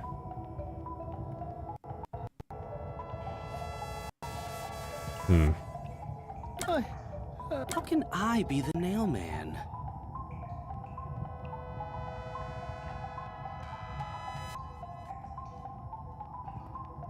So his story about the whole thing was that he had already called the peacekeepers because supposedly he saw the woman going to the clock tower but couldn't stop her or whatever, right? And he saw her name on the doll in the woods. And then by the time that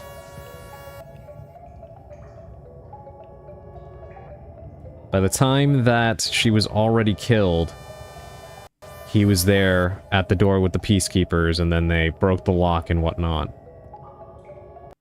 to get in.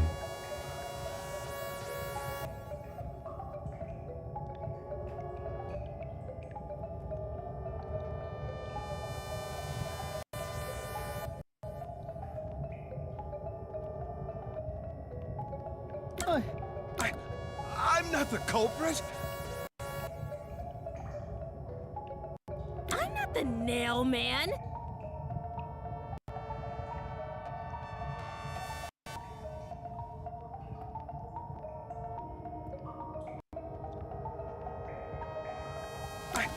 I'm not the culprit.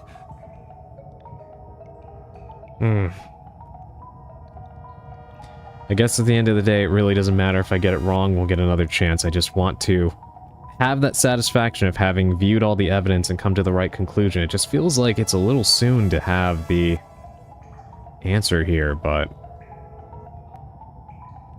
perhaps I'm just not thinking hard enough about it. I be the nail man. I feel like he's too obvious, but I don't know, maybe that is just simply a case of Occam's razor.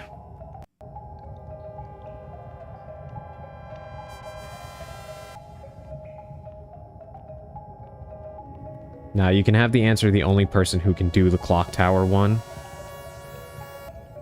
Okay, then let me think a little bit more about it. Regarding the circumstances of the clock tower case, once again, obvious, but we'll rule it out anyway. It can't be him, because he would not be able to be, to get in and out of that window very easily. Once again, it shouldn't be able to be her, because she couldn't do all of that with one arm. Unless she injured herself doing it. But none of them reacted to questioning her injury as though it was a, like a new thing. So I'm assuming that she's had the injury for a little while now, which should rule her out. I'm not the culprit. As for him, he did say he was the one that told the man to repair the clock with urgency. So he did summon him there, which is already suspicious.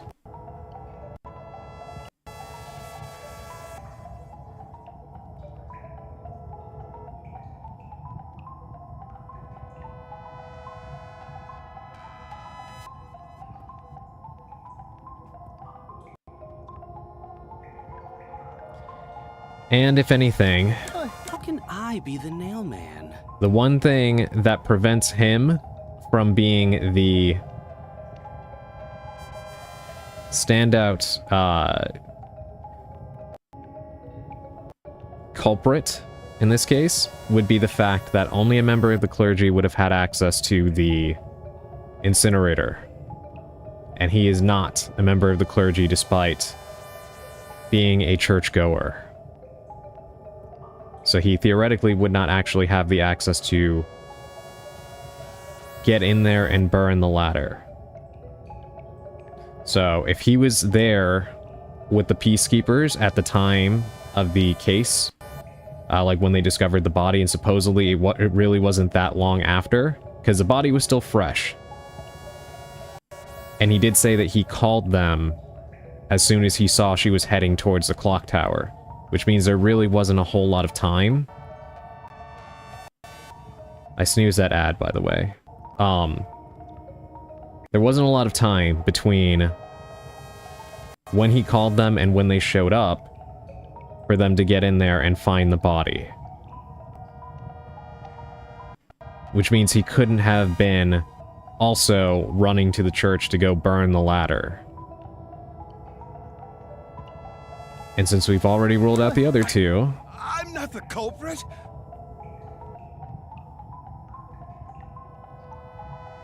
Alright. I think I have my answer.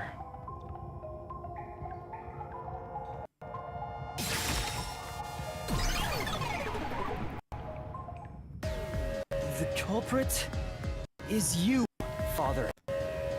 Alright, this makes me happy for several reasons. Number one, I'm glad that I thought about that correctly, and number two, it actually means that my psychological profile was correct. Because after I thought about that, he was the one that I had pegged immediately. So smart, I wish. I mostly owe it to you for asking me to think about the clock tower case again, but I am happy that my psychological profiling of the killer's motivations and their styling did line up with the priest. Yeah, when you said his psych profile, it was like, well, that... What? That's an absolutely...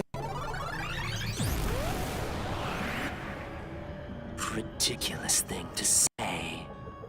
Him again? Why won't he just give up? You're saying the priest, a man of the cloth, is the culprit. That's impossible. Actually argue it makes it more likely. How dare you spew such nonsense? Right! Do not make baseless accusations. Oh, they're not baseless. The culprit has to be someone else. Yuma, can I leave this to you? It's not a baseless accusation. You're the only one who could possibly be the culprit. Master, you're acting like a real detective. Go on and boom kill him.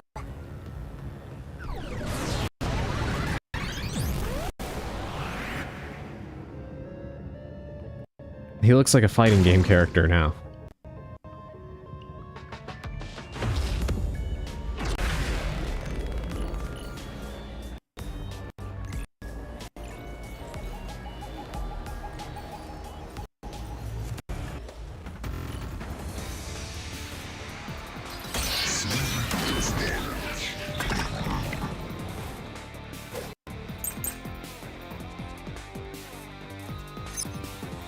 I'm a man of the cloth.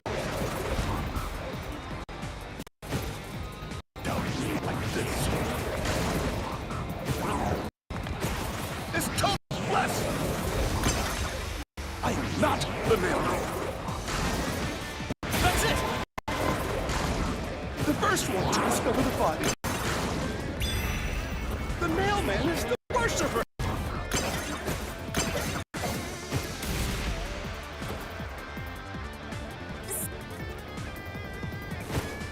I'm a man of the...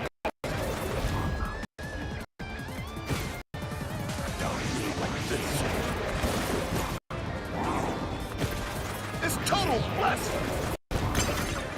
I am not the mailman. That's it. The first one to discover the body. The mailman is the worshiper. This is the truth.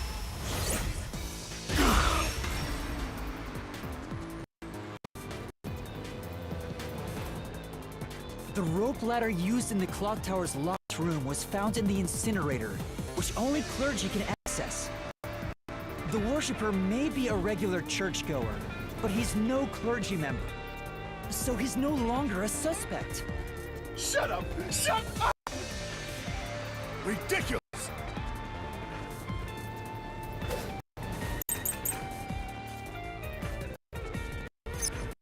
A member of the church?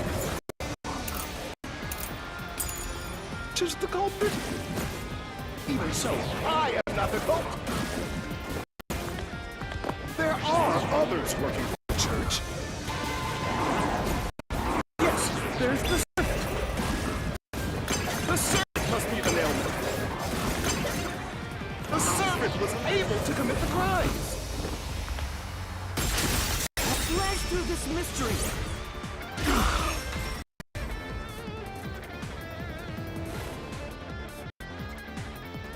Climbing up to the underground casino's window with only nails for footing would require considerable agility. Judging by the size of the window, there's no way someone of his size could have committed the crime. No, no! Absolute lies!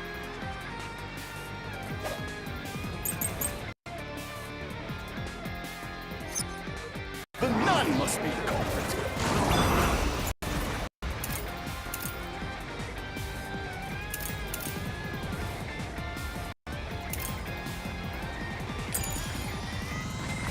She's dead, and also works at the church. The nun was absolutely able to commit the crime. This is the truth.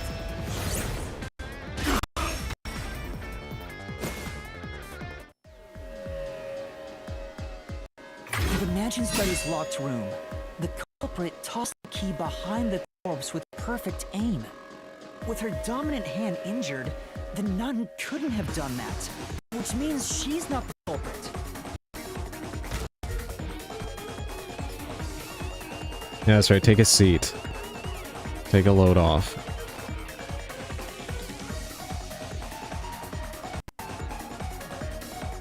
It's not the churchgoer, the servants, or the nun. There's only one option left. Father, it's you. You are the nailman. Hey, say something quick. Otherwise, they'll pin me as the culprit. Well... You're useless. He's like those people in the memes where they're like, this is my attorney, bro, I'm cooked. I am a priest in service to God.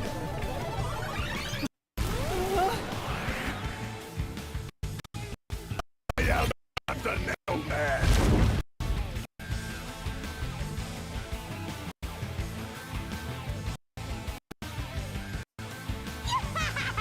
What god would make you this ugly? All your proof is nothing but fantasy. God, I wish my capture card would stop doing that with the audio. I really don't understand what is going on with it. You don't have a single piece of hard evidence. Hard evidence? But Master, you do! It's easy. Based on the facts, the priest must be the culprit. The decisive evidence that proves it is... When you're about to get judged with Shinigami as your lawyer. Yep, we're good.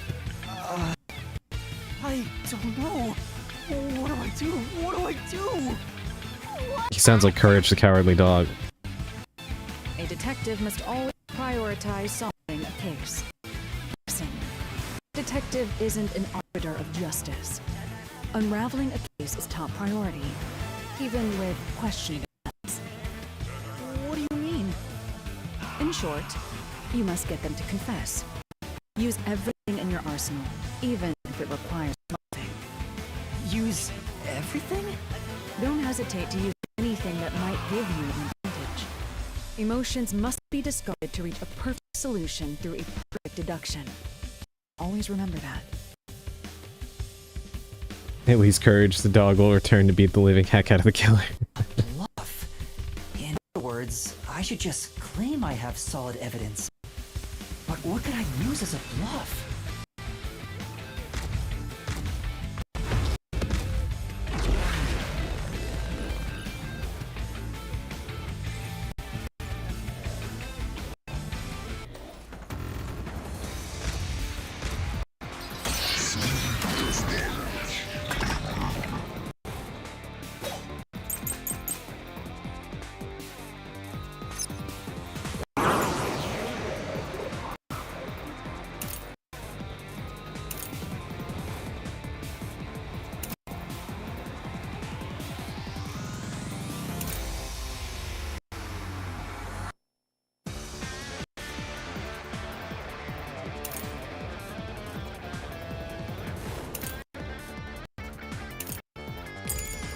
Enough with your stupid fantasies! Everything you say is nothing but a fantasy! You have the truth! Did you find my fingerprints? Did you find my blood? Of course there's no evidence! Because I'm not the culprit!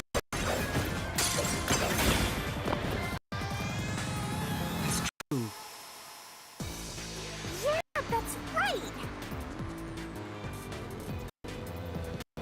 Enough with your stupid fantasies! Alright, let me think about this.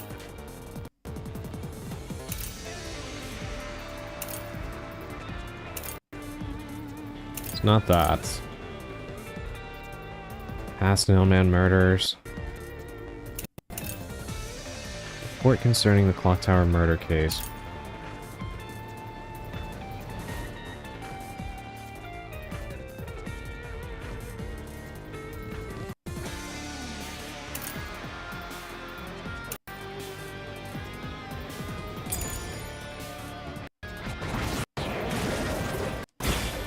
Everything you say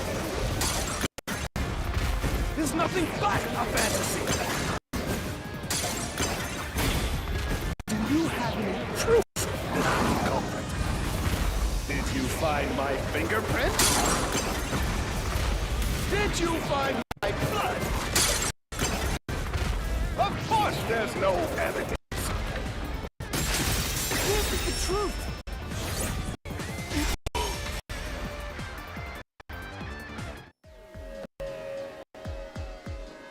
You left clear evidence at the clock tower's crime scene.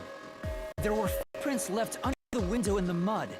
When we inspected them, we found out they perfectly match your footprints. I already burned those shoes in the incinerator! You gave yourself away. What an idiot.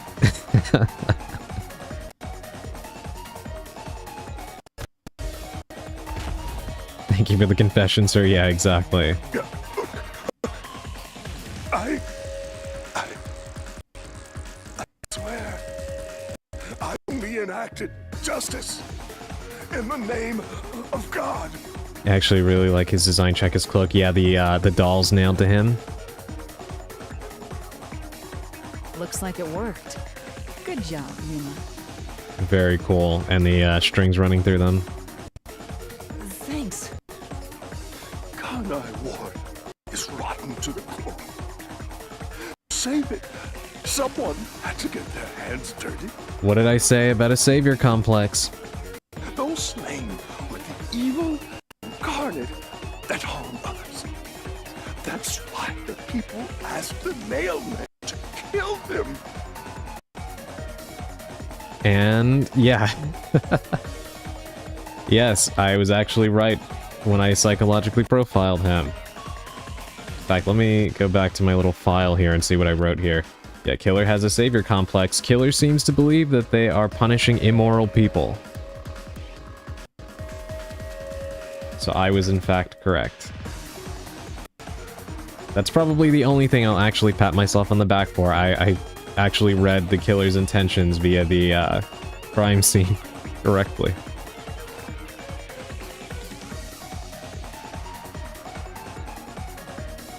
Evil must be punished. And so, I strangled them. Made them suffer.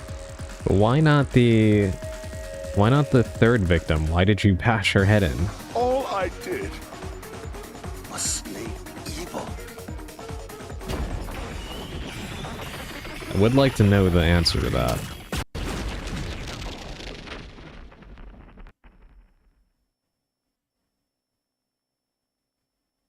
If someone hates somebody bad enough, they give that name the Nailman. And this priest went around killing those people as the Nailman. The urban legend offered targets for murder. A priest is supposed to be the voice of God, but he went around killing people because someone wanted them dead. The squeak toy noise he made. What is awesome? It's terrible. It's insane to think that he'd kill people for a reason like that. That could be said about all murders. Insane people kill for insane reasons. Anyway, you did it, Yuma. My expectations of you weren't wrong after all. Is it finally over? Huh, nothing's happening. But last time... Yeah, the soul of the true culprit who created this mystery labyrinth should appear. And since it didn't, it looks like this isn't over yet. Huh? It's not over? There are still mysteries related to the mailman killings within this mystery labyrinth. But we solved all of the locked rooms and discovered the true identity of the mailman. Was I wrong? But the priest even confessed to it. Calm down, Yuma. There's no need to panic. Yeah, I was about to say, Yuma, relax. If the mailman's identity is exposed and all mysteries are yet to be solved, then most likely someone else's agenda is involved in this string of killings. Someone else's agenda? Meaning the mailman didn't work alone. You mean there's another culprit? But... Yuma, if you consider yourself to be a detective, you must see the truth through to the very end. No mystery concludes with a dead end. There is nothing we detectives cannot solve. All right. We have to review these killings from a different perspective.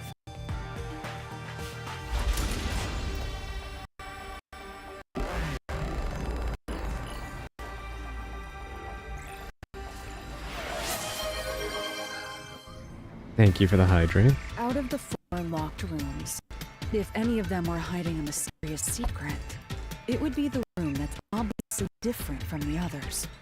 Different? Room number 3. Master, I get the feeling you want my help. Isn't that right? That's what... Huh?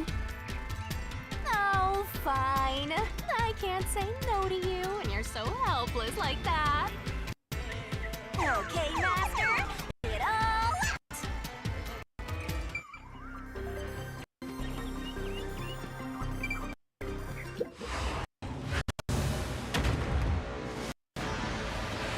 I take that.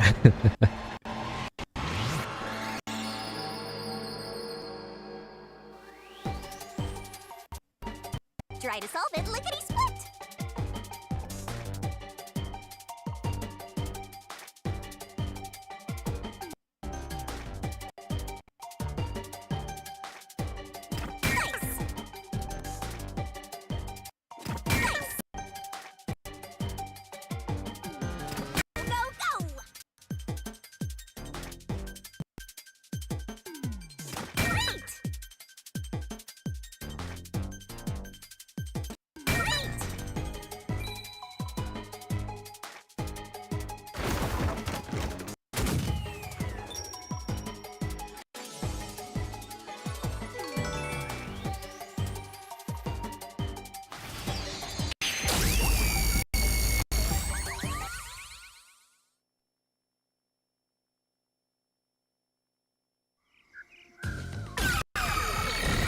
I like her silly swimsuit poses, me too. Careful now, she's in a swimsuit again. It seems to be a hidden passage. If so, then the truth should be somewhere down there. Let's go. Yeah.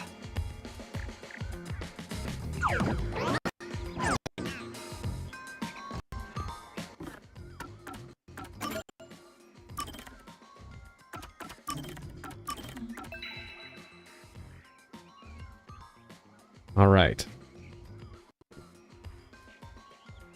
And the love beam she shoots from her eyes after, yeah. I love how much creativity there is in the way everything is depicted here. I mentioned it before, but I like how they take making assumptions on shaky ground quite literally, where you have to try and solve the answer to the question before the ground gives up beneath you. Very nice. But it is already 10:38, and it will be 11 o'clock shortly, and I do unfortunately have more things I need to do tomorrow.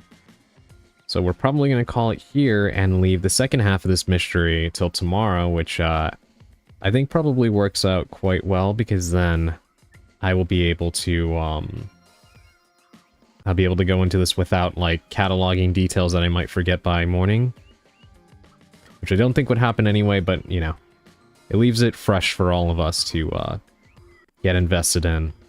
I want Yuma to be blasted out of the barrel, Wind Waker style swimsuit optional. I love that scene. I was actually thinking of the Wind Waker the other day because it's on the Switch 2 NSO, and I did think about playing that on stream potentially. We'll see. I do want to play a Zelda game on stream badly. I just don't know which one I want to play.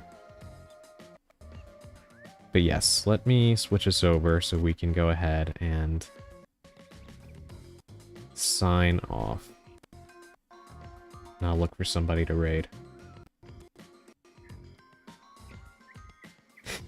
All of them? I mean, hey, maybe over time. Maybe over time. As long as you would all be into that. Alright.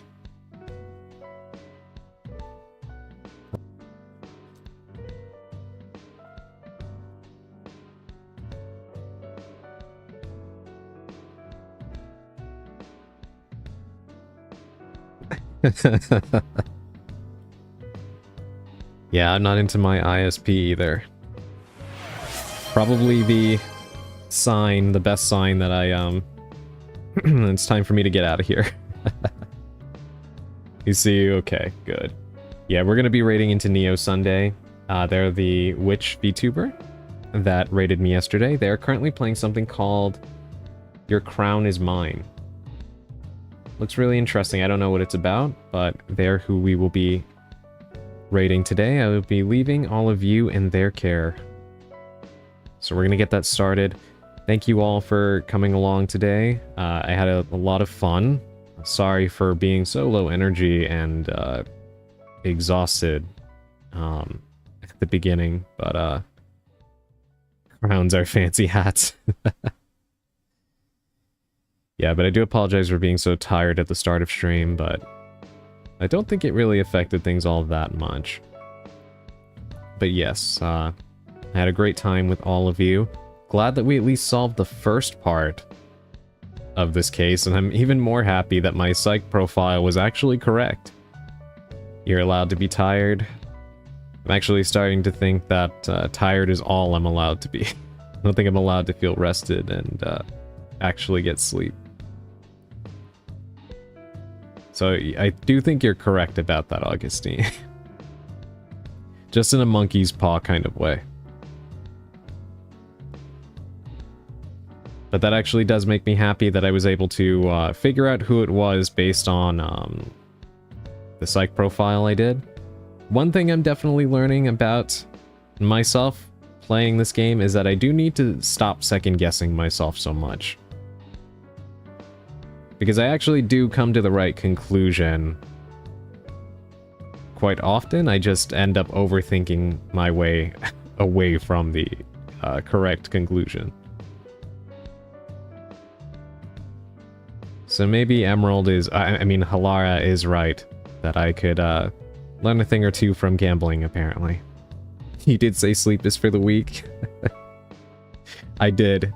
I did in fact say this. And I would hope maybe that means that I am strong. But I don't think so. Well, only one of us could be tired, and Mom said it's my turn, so you gotta get good rest. I'll try my best, but first I need to eat. Which is what I'm going to do as soon as I end stream. But yes, I'm hoping to be back tomorrow. And also, I am really wanting to do that community night this Saturday. I'm going to try to lock it in by Thursday, so hopefully by then I'll know if I will have a clear enough schedule to do it. So for now, no promises, but hopefully by Thursday, if that is the plan. And I hate to say plan, because every time you commit something to a plan, it will go wrong, but, you know. Then I will share that with all of you via my Discord and my, my Blue Sky. And then, you know, if I do any streams before Saturday, which I should, then I'll talk about it. So all of you will know, and you'll be able to participate. What time frame am I looking at? Likely my usual time frame, which for me is about 5:30, 5:40 p.m. is when I go live. At least I try to. The last couple of days has been a little bit late just because of how crazy everything has been, but my hope is that things should be a little bit better on the weekend, but last Saturday ended up being kind of crazy too, so that's why I want to verify first that there's nothing going on. And unless something springs up, which is also very likely, then I should be able to lock in that time. Great, and I hope to see you there. Yeah, we'll talk about like different things we'll be doing, but right now the idea would be to play some board games, maybe some Among Us, and do little fun things like that. But again, that's gonna definitely depend on how many people show up. And Gardic Phone for sure. If anything, that's probably what we would be starting with. So we will see. But anyway, I don't want to get caught up in yapping. As usual, my raid message is Hallie Raid with 2 emotes of your choosing. So I'm going to leave all of you, my cursed ones, in the care of Neo Sunday. And I do hope that you enjoy the rest of your evening, everybody. Thank you for spending a good part of that here with me. I always appreciate that. And I can't wait to reconvene here with all of you again. So, until next time, stay spellbound.